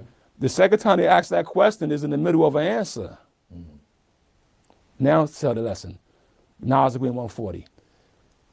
Tell us who made the Holy Quran the Bible. How long ago? Because tell us about Islam in its history every 25,000 years. The Holy Quran the Bible was made by the original man. Who is? Allah. Okay, who is a question? Again, but it's giving you the answer. So who's the original man now? Allah. Exactly. Okay then. So I'm gonna get a little esoteric, and you might could edit this or keep this. Yeah, please. Okay. According to myth, and excuse me for bringing up myth in a moment like this, but whether you go in the Holy Quran or the Bible, it says that Allah made man in his image. And everybody bowed us up. Homeboy was fine, right?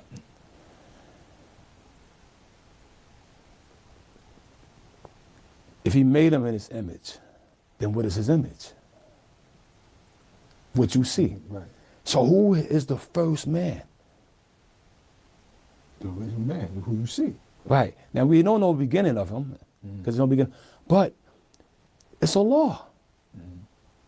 Even if that's a biological answer, right? Because before you was in a physical form. It's in the mind. Exactly. So therefore, that idea became flesh. That's why there's a small verse in our Bible that we could quote on that subject in the book of John, right? It's, yeah, the lesson tells us about I, John. So if the lesson tells me that I, John is something I should read, what should I do? I should go to I, John. And I, John, it says in the beginning was the Word. And the Word was, in that translation, it was a Greek translation, so the Word was God. And the Word became flesh. So the Word is similar to the idea, or similar to the spoken word. It goes both ways. Just like your mother and father had conversations that led to situations and led to physical reproduction. Well, let me add on with you, God, real quick. That because like touching on what you said about the lessons, like accepting all the answers, right? Mm-hmm. See, now I was taught that all the questions are right and exact, right? But the answers are very near correct, right? Mm-hmm. And it's up to us, and we've given the supreme measurement of mathematics to answer that correctly or correct any error that we may see. Yes. And the answers, and answer them for ourselves and our families. And I totally agree with you on that, God. Yes. Right? That's like quantum physics and relativity. Both are close. That's why it's 99 names, but plus one. And that one is Allah. Exactly. Exactly. Exactly. You know what I mean? And only you know that when you know that. You know what I mean? So I definitely understand that and agree to that. Right? So if you say that they're near close, right? I could accept that. You know what I mean? So because that's why I don't necessarily subscribe as being a Muslim per se. I understand the meaning of, a man of peace. You know what I'm saying? But I don't disrespect the religion or those who subscribe to that way of life or that religion. Religion. I think. I'll say as an older brother, I'm gonna say age. Nothing to do with age. Peace. I'll say that if it's some religious, God, we know that religion is false. Right. Religion is a man-made. It's a tradition. Right. But we got to not get caught. We got to make sure that we're not living by no tradition. We got to make sure that. Right. We got to make sure that. Okay. Right. So that's what I'm saying. That G. If the Spanish guy say this is aqua, and I say it's water, we could argue to the end of the day. But if the sustenance of life at the end of the day. Right? Yeah. If we both gonna eventually agree that it's either aqua or it's water, it's water. He's gonna agree. And our language will be communicative together because the definition 5 + 5 is gonna be 10. No matter who try to trick it up. Absolutely. Right. So the word is the word.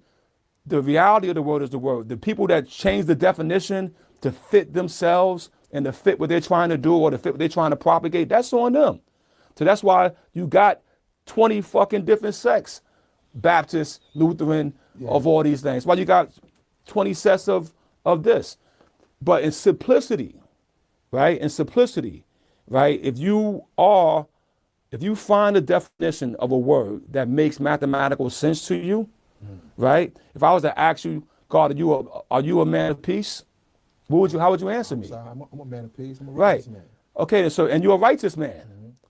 So if you're a righteous man of peace, in one language, that means a righteous Muslim.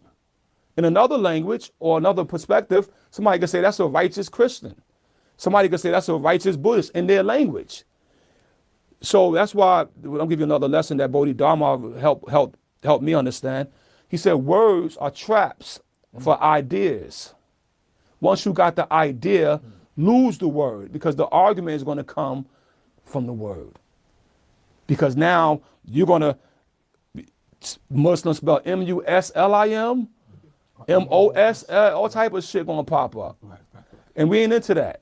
You know what I mean? Well, that's why we got to keep it simple. We do our best to keep it simple. Exactly. And so for me to keep it simple, and when I'm building with you and building with the brothers who may be interested in hearing this, I'm keeping it simple by using the lessons, right, to guide where I'm headed. Now, if I could leave 120 out of this and just go right through my math or go right through my alphabets and get to the same thing. My first letter is A, Allah. Okay, so Allah is first. Allah said be. Oh, let there be. Now I could see it. And yes, it's divine because it came from Allah, right? And yes, there's an equality to it because now every man, woman, and child is created equal. But now, how do I explain that equilibrium? You know, the next degree is father, which is equality. The equality came first, but the equilibrium is right in the fucking embryo. Before any embryo becomes even recognized as man, woman, or child, it has the same DNA makeup of rat, cat, fish, of all DNA. Right? But there's something else in it.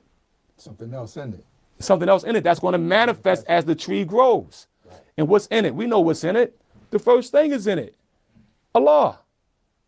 Okay, so I could go through my mathematics. Yeah, did I do the knowledge of my lessons? Yeah. Did I do the knowledge of myself?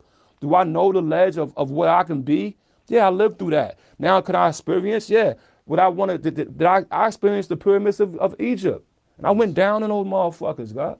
I'm actually one of those brothers that seek it out. I went to some of the biggest churches in the world and some of the biggest mosques. You know what I mean? And that's as I grew into a man. But as a kid, no, I took the Staten Island ferry boat to go uptown to Harlem to a law school, to the Street Academy, and to the Harriet Tubman School to hear the brothers speak.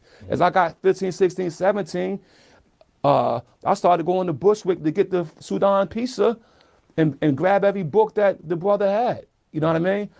This is me seeking out knowledge, wisdom, understanding, and getting back to bringing it to Born and then bringing it back. Now, what I can say to you and say to anybody who's hearing this, I can confirm to you that the law of mathematics is right and exact because I have tested it in every chamber. Okay? I've tested it in Hindu, Shaolin, Buddha. I tested all of it in every chamber in my time of how much time I've had to test it. And it always, Allah is right always. You know what I mean? And yet, then when I go back to my lesson, now I go back to the lessons, I go, well, you know, I can't take nothing on face value. What do you mean the Indians was exiled 16,000 years ago? But it makes sense, though. If Buddhism is 35,000 years old, that means that they was here for 10,000 years doing whatever they was doing before the Quran started. And when the new Quran started, we exiled them last Quran. Right, actual fact. That's what it says. The last Quran, they got exiled. Well, you got to draw that up. That's something to draw. That doesn't say it plain English. It's something that you draw up. Yeah, but it's there. It's there. It is there. It's there. Yeah. But that's my duty, right? To either do it. So let's talk real quick. I think this will help some brothers and sisters. Do you know the 7 planes of energy? Anybody? Can you quote the 7 planes of energy? I'm familiar with it. I can't quote them off. Let's try it. You got mental, physical, some say spiritual, emotional, control, realization, infinity. Right, those are considered the 7 planes of energy. Right, it's mental before it becomes physical. Once the physical is there, there's a chance of spiritual. Right, a spirit can't think. But thinking produces spirit. Just to give an example of spirit, because some brothers... I define spirit as breath. That's breath, right? Well, spirit, the translation of original spirit is air. Right. But what spirit is... I'm gonna give it a little deeper. I'm gonna give you another layer for it. Okay, so spirit is air, but what is in that air? So if I light a flame, the fire is in that air. So the spirit of the fire is already there. It just needs to be ignited. According to the sciences now, we know that matter can't be destroyed, right? Only change the form. According to the scientists, and you know, I'm into the quantum studies and all that, that according to the scientists, that at least 1 million atoms, which is a small amount of atoms. You know, the problem book is so many atoms in a but at least 1 million atoms of Prophet Muhammad or of Jesus is going to go through your lung, God. Okay? Of Malcolm X, of the Father. Every physical form, when it deteriorates, it releases its atoms into the atmosphere. They said everyone living will at least breathe 1 million atoms of something else. In fact, you even will breathe your own atoms after X amount of years. This is the power of the regenerative power of our planet, which is the home of Islam. So in that case, let's just take that into another level now. If I just breathed in, if I'm fortunate to breathe in 1,000 atoms from someone like Malcolm X, his spirit could move me. if I ignite that flame. So that's the power of spiritual. Now emotional. Now emotional, of course, is emotion, meaning an internal motion, right? That's moving almost immeasurable, only measured by the heart and the mind. But it's a movement. You don't see it, right? That's a fourth plane of energy. Now, if you just take those four, we could keep going to the fifth plane, you know, they say realization. If you could realize those other four, you can do what the sixth plane is, control. And then you can live it. Infinity. You can live it, yeah. And so that goes the same thing with your lessons. It goes the same thing. Take it through yourself. So a brother may have the mental of it, the physical. Did he get the spiritual of it? Right? Did you look at those lessons? Have you ever read them? Have you ever read your mathematics and your mind just produced the image in your mind of the Father in justice, or of A-Allah, B-Allah, or of Born, or of Dumas? You know what I mean? Did that happen? Did they pop up in your subconscious? Because your 7 planes of energy are going to go with your what? Your 5 stages of consciousness. Do we know the 5 stages of consciousness, anybody? I can't quote it. Okay, let's try them. You got consciousness, subconsciousness, super consciousness, yep. Magnetic consciousness, and infinite consciousness. Okay then. You put that 7 plus 5, you got your 12. You got your 12 disciples, you got your 12, you got so many. You got everything. But let's look at how they correlate with each other. If you get to consciousness, which everybody has, if you get to the subconscious, that means that now it ain't just mental and physical, it could be spiritual and emotional. Because it's inside you now, right? It could be that thought that's buried in you from trauma or whatever, right? But if you come out of your subconscious from your dream state, you could get to your super consciousness. Now, super consciousness is meaning almost intuition. It's dreaming without sleeping, okay? Some brothers have described that. I'm gonna picture a lot of time on it, you know, but some brothers are blessed with that, to whereas they're super conscious. Right. And what's super intuitive as well. Yeah, right. That's super conscious. What's magnetic consciousness? That's attraction. Well, who has that mostly in history? Those are your prophets. Some may argue that the RZA's trip to Mecca is religious and confuses the 85%. And that argument is plausible when a highly visible figure like the RZA makes a move, such as taking a shahada. Those who are easily led often accept it at face value. Nuances get lost and misunderstandings spread, sometimes affecting, even infecting, those who rather take things on face value than look beyond the surface. We've seen this dynamic before in the story of our great brother, Al-Hajj Malik al-Shabazz, known to the world as Malcolm X. Many people joined the Nation of Islam not because they understood the teachings of Elijah Muhammad, but because Malcolm X inspired them. They followed his charisma, not the actual teachings. So when Malcolm shifted, they shifted. And when he was no longer here, they were left culturally, mentally, and intellectually stranded. In that confusion, many converted to Sunni Islam because they believed that was where Malcolm ultimately landed. What was lost was Malcolm's complexity, his own internal conflicts, his unanswered questions, the miscalculations that he was wrestling with, and the reality that his journey was not fully realized or resolved. Like many of us, RZA continues to navigate his own observation of the world, one that most people don't have access to. His personal journey is not a template for everyone else. Yet as history shows, the movement and the decisions of highly visible people like the RZA often ripple far beyond themselves. You think about our righteous brother, who they buried in Jerusalem. About Jesus. How many people talk about that brother?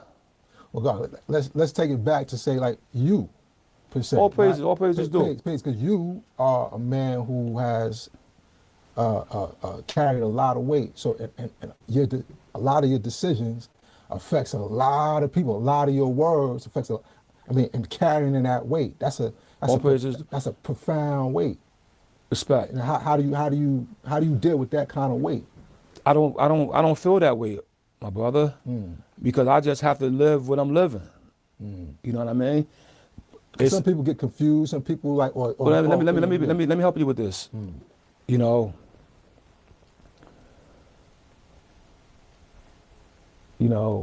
I was blessed to get knowledge at 11, and I was blessed to be fully. I don't like to use this word because I don't think it's a proper word, but a pure 1,000% convert. Yeah, you don't like the word convert. I don't like the word either. Okay, yeah. But right. I became living mathematics. I loved it and love it. You know what I mean? And used I can see that in your manifestation. Respect. And utilize it in my life. And when, not always. I was savage too, yo. You know what I mean? At one point, they said, I might have had the most guns in the hood. You know what I mean? Because I wasn't living out my lessons. Every time I was doing something negative, I failed. Okay?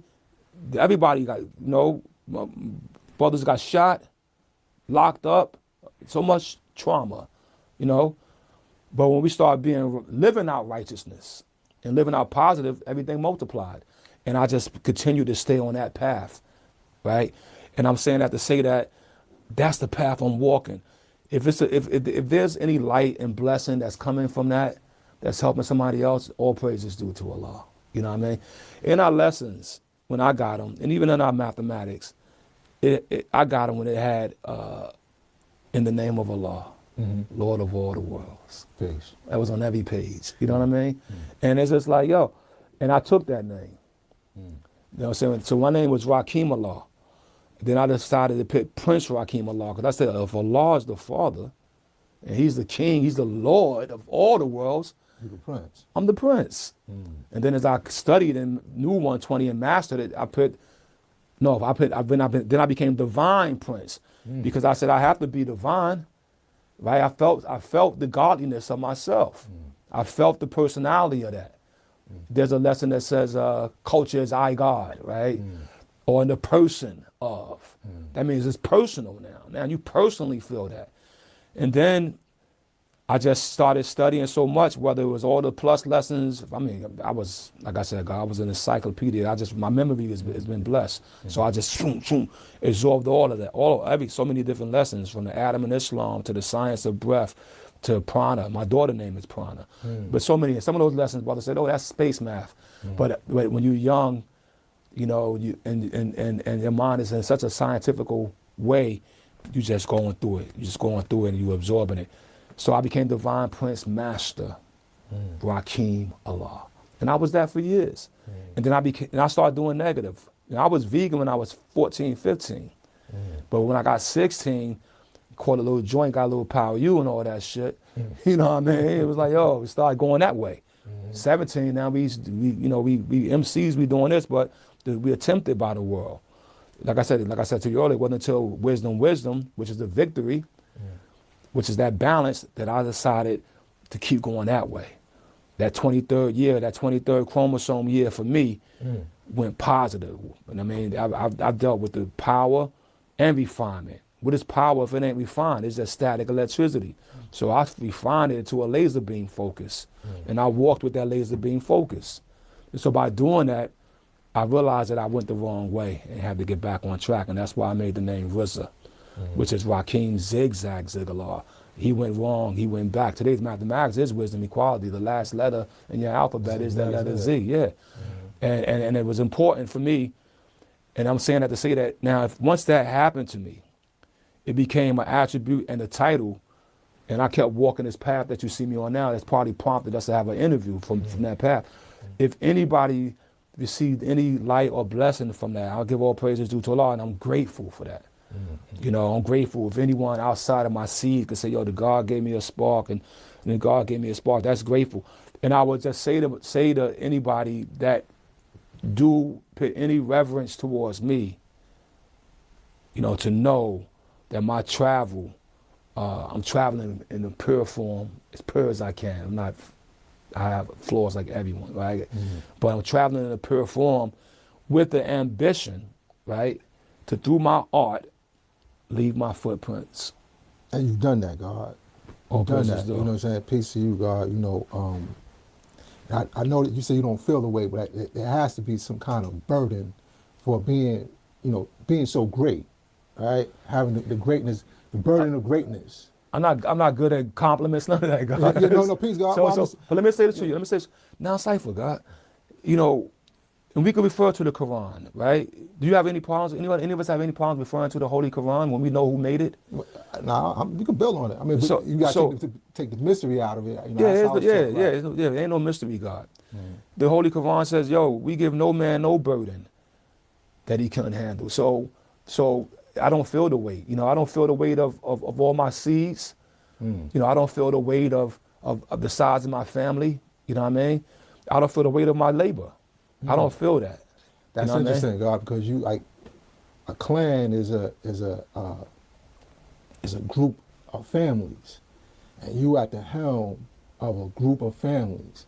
And a lot of times these families don't always agree, and a lot of times they're disagreeable. And you being at the helm, you know, every single decision that you make, you move this way, everything over here shakes. Right, so if I move right, you move right, everything is right. You feed a lot of people, right? Yeah, so I got to strive to do what? Right. I got to strive to do right, and not to go back to the 136. But I better be a righteous man of peace. And then after also, let me just say this out loud to you. And then also, look, God, it's like it's nothing new under the sun. So there's many brothers that lived before us that left us footprints. You know, look, do I want to ever go through what Job went through? Nah. But he went through it, right? And when he went through it, he even multiplied even more. But he went through a hell. The lesson says love, hell, or right. I use this lesson to my son a lot, right? My son's name is Understanding. Please. Right? And I tell him that you don't gotta actually go through hell. You don't have to. The 12th lesson is a knowledge and wisdom, right? Where the original man, you know, while planet first started, the knowledge and the wisdom started, not the understanding. You got to go through it to get the understanding. Right. But then the next letter is M. And what's M? Master. Where's the wisdom at in that? There is no wisdom. It's just knowledge and understanding. It means you don't have to go through the hell. You know and you understand, because knowledge and understanding one and the same. So that's why the M is in, that's why the master became part of my name. That's why when the brother's like, you can't have two E's, I said, yo, I'm the ruler who was the law, who was the king. And he better master both equalities to deal with this world. And then once I mastered both equalities, that's why I'm down to RZA. So I'm understanding to say to you and to say to us that in all reality, they say man should work to the sweat of his brow, right? In order. And when you work to the sweat of your brow, God, the food tastes better. You know what I mean? The water is even more quenchable. You know, in Shaolin, they make them walk up a mountain in the morning first before they can eat. And when they eat, whoa. And so that's been my blessing, is to, you know, to strive at my best to deal with it, deal whatever it is at ease and be at peace with it. Because peace is the absence of confusion. Even though everything else around you could be confused, you can't become confused. Right. You know what I mean? And if you are who you are, like in the Wu-Tang Canaan, I'm called the abbot. Absolutely. And the abbot means that someone who is the best knower. And they agreed on that. I didn't make that up. That's their agreement. You know what I mean? And so when they come to me, I'm gonna be that. And I might have to disagree with something else that I love, based on what my position is in this situation, because I got to make a decision that's going to be right and exact, and that's going to be inclusive. That's why I said that gotta be a weight, because that's heavy. You haven't felt it like that. I will say, and pardon me, G.O.D., and I say this with the audience, I felt it one time. I did feel it one time, and the reason why I felt it was because it was a lot. It wasn't the equation that was put on me at the time wasn't accurate from those who try to apply the equation.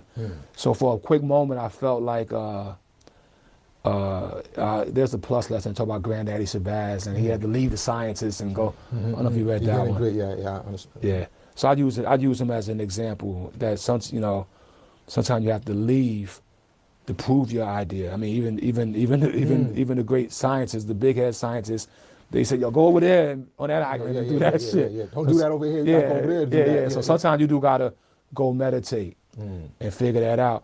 And I remember that when that year happened, and I'll share this with you, the burden wasn't. The burden was almost, the burden that I did feel was the pressure of being right, but looked upon as being wrong. And I said to myself, and I said actually to some of my brothers, that I'm not going to go back inside the building for us again. What I mean by the building is whatever reason I get the ability to go into a building. Because you think about going back to the, and it got part of me. I'm good for using historical brothers to help tell my story, only so that we can have a reference of analogy that's not so self-centered. Right. You know what I mean? If Freedom told me, don't do that, God, but I said, nah, God, I don't mind talking about brothers. I could talk about myself, but I don't want to do that. So that's an ego I don't want to have. But let me just say this. So they said the brother, when I felt the burden, and I felt like I wasn't going to go inside the building, in the Quran, they mentioned about, there was these wells, you know what I mean? And in order to get water, you got to go to the well to draw it, to bring back to the people. So there was a moment where I said, I'm not going to go to the well. But that lasted for maybe 1 year. I had to meditate myself and realize that, it ain't about me. I remember I had a talk with Minister Farrakhan, and I asked him a lot of questions. One of the questions I asked him was pertaining to leadership and what the task. I even asked him about the Father. And you got to ask him about? Yeah, I asked him about the Father. Okay. And he said, because of tradition. That word again. Yeah. He said, because of tradition and systems, they pushed the Father out. He said, but he called him Brother Clarence. He said, Brother Clarence was right in his act, though. Because that's what Farrakhan said. Yeah, he said it to me. He said, because you're living proof. Right? Then I asked him about leadership, and he said, well, brother, the big thing you got to understand is that even in the Holy Quran, where the whole theme is Allah is one, you read throughout it, and it doesn't say I, it says we. Right. Okay? So for surely we all agree that there's no true and living but the Son of Man. We. Right. So by removing the I, it's us. Yeah. Right. That's the Bible, right? Like us. Yeah. Yeah. So the pluralness of it is something that you got to accept, and when you do accept that, so you may get this. So you could go off course. Like I said, I might went off course for a year, and by talking through this, it hit my brain. I remember that one time took me like a year to recover back the will and I to sacrifice my time, right, to continue to continue. But anyway, it wasn't for me though. It was for us. It was for we. And when I talk a lot about, me, I'm using a lot of other brothers because it's like it says, once again, our lessons would tell us that, so many of us who came and paved the way before we got here. You know what I mean? And now we here. And now it's our duty to carry as far as we can. Peace, God. Adding on with you, the science of we, you know what I'm saying? Like, I broke it down as a wise equality, right? And then me is the mass equality. You got to master your own equality before you get to the wise equality. Exactly. Right, you know what I'm saying? I can agree with that. And the weight of that. And that's why I keep coming back to the weight, because I can see, like, yeah, there's a, you know, in the media, you see that, you know, you see something, just a disagreement spill into the media, and you see, like, wow, like, the God going through a lot. And that's the funny thing about the media. Remember, the messenger said, "Watch for them cameras." Yeah, that's how. Once I heard the messenger say that, he said the cameras is a drug. I'm like, wow, okay, I get it. Right. And look how many brothers are jumping in front of the cameras, just talking. Right. The whole hip hop generation is doing podcasts and all that, and they talking about shit that was almost secret squirrel or shit that was like, wait, you talking about so-and-so this, so-and-so and this, so-and-so, that you're gonna start telling that. But what happens, right, in the mathematics, in life, let's go to our mathematics. So in your 40s, as Papa used to always say, when you get 40, you free. You out of the lessons. So I should wait to get to that day, you know what I mean? And I understood what he meant by that. It's like the obligations are kind of done. Now it's your choice. Your obligations are done. You've given. You know, if you wanted to go, like if I wanted to go live in some Wu-Tang mountain and do Tai Chi every day, I kind of can, right? Right? You prepared yourself that way. Right. But my choice is to do what I'm doing, right? So now I'm in my power ciphers. But now, and most of hip hop is in their power ciphers. The definition of power was the truth. So you can't help but tell the truth. That's why even after we having this conversation, you ask me a question, I'm not hiding nothing from you. It's like, I can't help it. I'm in my power ciphers, God. It's like the truth comes out. Now, I should be wise to refine it, so I don't gotta be like, yeah, like brothers get out there talking about, all types of shit, orgies and bitches and money and drugs and crime. It's like, yo, refine that truth, well, I mean, some of that stuff we can't refine the truth, but refine, refine your power. The application of it, right? Right, because the truth is absolute. The truth is absolute, but you don't have to speak on that, right? It's not necessary. Sometimes it is necessary because some brothers get it misconstrued. You know what I'm saying? That's why I appreciate you adding on with me, because your words and the weight that you carry is going to go a long way. You know what I'm saying? Just sharing a little bit of wisdom that you shared tonight is going to go a long way. Respect. You got this album with the Juice Crew, right? That's interesting. Well, what's that like, and why isn't Marley a part of it? Oh, I just did it like with far as the Juice Crew album. That was something that me and some years ago I was going to help with the Roxanne film. I did it. I scored the Roxanne film. Right? And I did that for my friend Nina Yang and Forrest Whitaker. They produced that film, and they're friends of mine for years. And they was like, could you do the score for us? I said, yeah, sure, no problem, did it. But during the process of doing the score, I kind of got, engaged with the whole cold chilling vibe and all that. And even though me and Fly Ty are really good friends. And pardon me, was it not Marley, Shan? Why isn't Shan a part of it? Well, I guess I'm gonna get to the bottom of your question. In fact, before we leave, we could listen to it, listen to MC Shan, because I spoke to Shan a couple of weeks ago, and he got a song now. He's part of it. He's a part of it. Okay, please. Great. Yeah. Fly Ty called me and put Shan on. Shan said, I was just bullshitting with this. I said, yo, bro, listen. I just did it. I just did it to do it. Right, you know what I mean? And you are somebody to do it. Yeah, I just did it to do it. Because I feel like, personally, and I'm happy that Nas is doing what he's doing. I've been saying it for almost 10 years, God, that some of our classic heroes are not getting to be part of the canon anymore, right? Nobody's giving them money to do it. Nobody's giving them opportunity to do it. And it's almost like, that's the sad thing, is that, the selfishness that the culture could breed, you know what I mean? Because, and it makes, you understand that it's not, us as black people, we don't know there's enough for all of us. And so when we get it, you want to hoard it. Yeah, but it's enough for everybody, God.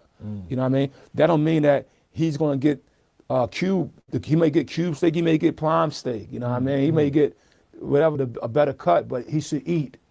Right. Everybody. So that's really was my philosophy, and I've been trying to say it for years. And then when the opportunity came that I had some time to finish it, I reached out. And actually, my brother Ninth Prince, he's the true architect of this because he's the one that went. Yeah, he talked like I got a verse from Granddaddy IU, but that was because of Ninth Prince. He brought IU to my crib. He brought Cool G Rap. Cool G Rap came to my crib many times. He brought Master Ace to my crib. Master Ace never came to my crib. I haven't seen Master Ace in so many years. The reason why I used the Firehouse studio to make 36 Chambers is because Master Ace used to work in that studio. You know what I mean? That's so but the final MC, the Blessed, was MC Shan. We'll listen to a song. You see how he sound on it. Okay, please. It's not hardcore, but it's cool. Fly Ty, the founder of the Juice Crew, recently returned to his essence not too long after this recording. He was a great architect of an era in hip-hop that many of us knew and loved. Peace be upon him forever. You're producing again, right? So you did A Witch album, you did, now you're doing the Juice Crew. You know, Ray, Ghost, they came out with albums. You didn't produce any of the songs on that albums. Is there a reason? What was the... No. Ghost was doing Supreme Clientele for years. Kept saying he's going to do it. And then he did it. You know, he's been doing that for years. Always play me tracks and keep me in tune. And send me tracks with verses or whatever. Ray, before he finished Emperor's New Clothes, he came out and just played like, he had, maybe 20 tracks, what do you think? And just give me some wisdom. So sometimes I just serve as an ear. You know what I mean? It's like, they know what they want and what they need. They don't need it. And I don't. You're not just hands-on as much as you used to do. be. I don't produce a lot. The reason why those albums are happening now was really the timing. I've been making a lot of films. So I have a new film. I guess I might as well talk a little bit. Okay, please. Promotion here. But I have a new film called One Spoonful of Chocolate. Because one spoon of chocolate could change a whole glass of milk. You feel me? And so my new film is, I've been putting a lot of time into it, but once we finished it, and I had a little time here and there, I would I'll just go do something, make some music. I make music all the time, but if you catch me, you gotta catch me at the right time. Right. The brother hit me up the other day, Rome Streets. Oh yeah, please. And I don't think we don't press this because we talked about it, but I told him, I think in February, I got like 5 days that I don't have booked up. And I'll try to give him those 5 days. And if it happens, it happens. That would be dope. You know what I'm saying? And you connecting with the younger generation, because, like that tour was saying that it was going to end. Well, we know Wu-Tang's forever, right? So it got to continue. You got to, and to, like he just brought up A-Witch. I connected with A-Witch. The album came out pretty good. Yeah. She got knowledge herself. Right. And that's through her husband. Through her husband, Black Seed.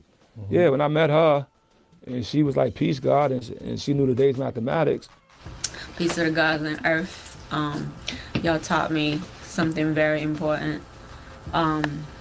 Supreme math, supreme alphabet. That should get me through complexity of life. I was like, well, I don't see that a lot. You know what I mean? Well, how did that, It was a blessing to see that because she's not born here. Right. She's not born under our struggle, but she has a struggle of her own. I actually, there was a German lady named Eva Reese that discovered A-Witch for me. It was like, she's a very wise artist. They wanted me to connect with like maybe 10 artists around the world. And at the time I had like a 3-month period. And I said, okay, I could try that. And so, and she was one of the first ones. And I went to Japan to meet her. Oh, wow. Okinawa. I went to Okinawa. Okay, please. And when I was there, it and we built. I met her mother, her father, I met her daughter, heard her story. It was a tragic story how she lost a man, but her energy, her business, and then her knowledge of self, I was just impressed. Like, she had the restaurant that she has. Her family unit was tight. Her daughter was being raised right, and she was a single mom. And when we walked down the street, people was all on her, like, oh.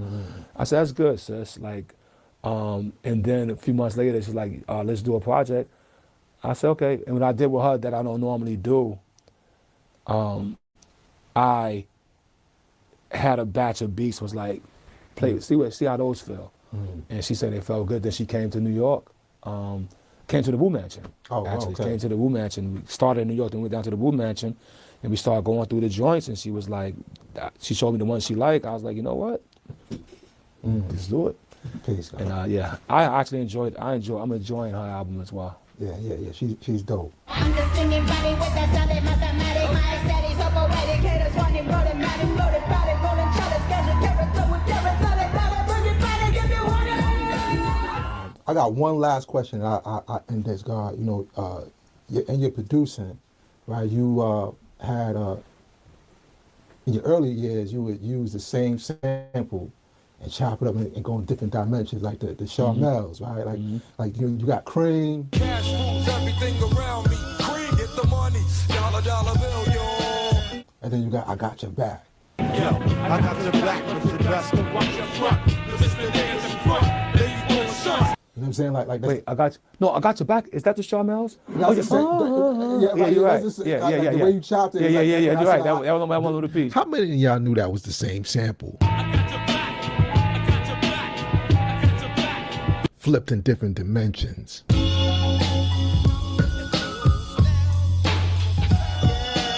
The DNA of those, but you kind of got away from that. You know what I'm saying? Like, or is that something that you? I mean, I think as a producer, God, it's almost similar to my travel as a man, right? As you see me now traveling to the holy city, traveling to the pyramid, traveling to the places that we studied, and right. It's the same thing with music. God, I didn't know what a C note was when I was making beats back then. You know what I mean? And then I just started studying the theory, and so my taste has just expanded so much that it's weird how my taste expanded so much. It's almost like I don't want to say 1, 2, 3. You know what I mean? I want to say quantum, right? You know what I mean? Right. But when you get with certain artists, like you listen to that A-Witch album, there's a track with her and West Side Gun. To me, that reminds me of just the old RZA. Right. You know what I mean? Okay, right. It's just like, it's and those, even on Master Killer album when we did Building with the Abbott, I think that's the same, or that's the same thing from Liquid Swords. You know what I mean? Okay. But it's just a different part of that record that I said, you know what, let me use this record. Let me use that vibe, use that sound. So you would go back to some of your old sounds and still kind of a lot of the A-Witch stuff is a lot of old sounds. Like her song she did with Ferb, Wax On, Wax Off. Okay, peace. Yeah. Yeah, well it's old, it's not in the 90s, but that's basically when we was doing Kill Bill, we was pulling from that particular Japanese artist. And you go back, oh shit, that's on that same album that the Kill Bill track is on. Right, so we do that. But as an artist, God, you get when you start getting here, when you start traveling it. It's out of tune,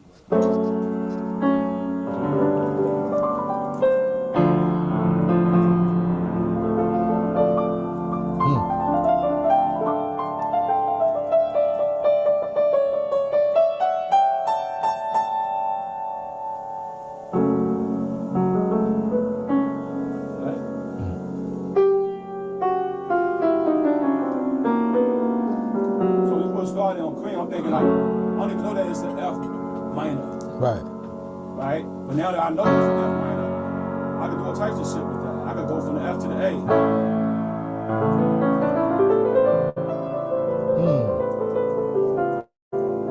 I could do it with a B minor.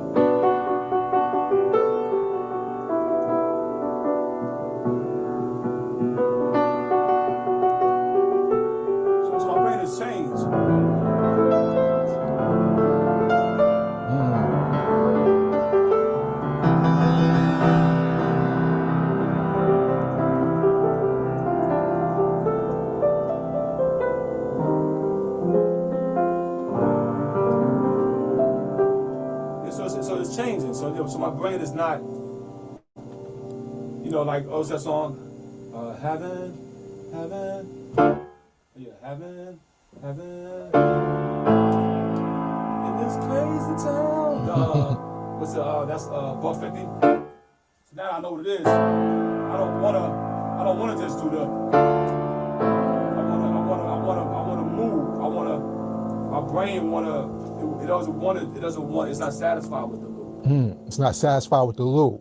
Yeah. And that's what I'm getting at. Like, you kind of got away from the loops and all that. Yeah. But I got 1,000 tracks with the loops. I ain't know he was that nice on the piano.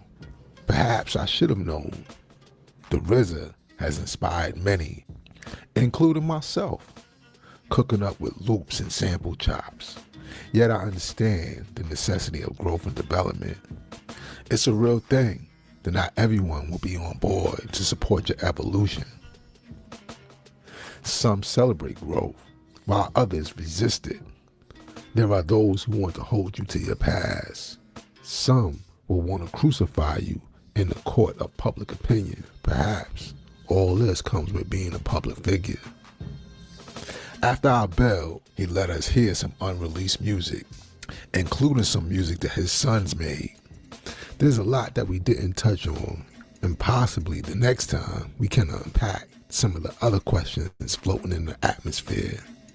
And until the next time, I'm gonna leave in the same way that I came, which is in peace.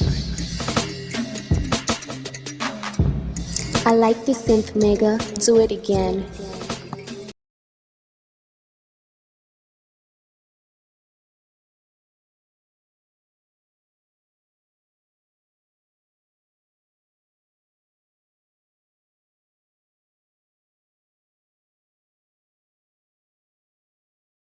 Is one of them about Black Jesus, where the Son of Doom appearing in Africa? Yep, Black Jesus' story was probably one of the most shocking things I ever heard. It came from my insider, Jacob. I call him that in the book. There's some very serious extraterrestrial threats to Earth, and that. Born in 1918 in Angola, Simeon Toko, the man Jehovah. From the cosmos, straight to the Congo. Like the one with 3 holes and walked with 12 apostles. Hole in his rib, never felt the gospel. The refugees were Portuguese. In 1970 came Walter Reed's Destiny, Heavenly. Our pedigree's longevity, celebrity. Dravidians and Nomos, Simeon Toko, Bicentennial, reptilian logo. Who thought of a Christ would eat chicken with his jaw off rice? That's Nigerian, but he was Angolian. A holy man, say peace to priest Simeon, the golden lamb. The story goes that in the 1960s there was a black man in Africa. Ezekiel saw it, chapter 1 down. Isaiah seen it, chapter 6. John seen it, Revelations 4. I seen it, 1999. Far away, up in the sky, bright, what a sight. I thought it was Venus. The stars lit above the goddess. The Egyptian winged disc. Rulers, don't forget Sumer, kingless. Priests, enthronement. Greeks and Romans. Apocalypse, Romulus and Remus. Gods, devils, angels, demons. Large vessels, bring those legions. By the boatload, Abyssinians. Who was? Simeon Toko. And he was performing miracles. He was starting to get people to listen to what he had to say. And the cabal tried to kill him, and they could shoot him in the head and his skull would just regenerate, his flesh would grow back, and he was fine. And so the crazy story that I heard, and remember, I was told at the time that if I disclosed this, that I would be killed, and I ended up putting it in the book anyway. The story was that this guy, they finally said, okay, we're going to bring you to the United Nations and share your message with the world. Let's get you on this flight. They bring him on this flight, and instead of bringing him to the United Nations, they shot him repeatedly, and then actually had some kind of meat grinder device, and basically like a bandsaw, I guess, sawed up his body into a whole bunch of pieces, put him in these very like radioactive shielded containers, and then had all these fighter jets dock with the plane and fly his body parts to all corners of the world, where then these containers turned them into ash. And they thought that maybe this would defeat him, like that his body somehow, the tissue was necessary. So if they destroyed all the tissue in all these places across the world, maybe they could defeat him. Well, he then regenerated in their offices and was fully fine, fully intact. But the sad part is that he said, you know, you guys so badly do not want me to be here that I am not going to be able to do any more. You're going to get what you want, but bear in mind that in the future, many others like me will be coming, and when they do, you will not be able to stop us. Wow. Wow. Well, that is all I know. Unfortunately, there's nothing more to the story than that. Incredible. It is an incredible story. Incredible. It is genuinely recounted by witnesses that Simeon Toko appeared before people in an apparitional body.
Knowledge bone. What's the science, baby? Yeah. Now we gonna tell them. That in front. We tell them like this, yo. I'm an African. I'm a African. I'm an African. I'm a African. Yeah, y'all like that? So no more. This man's mind is open. I'm an African. I'm a African. I'm an African. I'm a. Let's get And back that to motive the is best developed by recognizing the common enemy.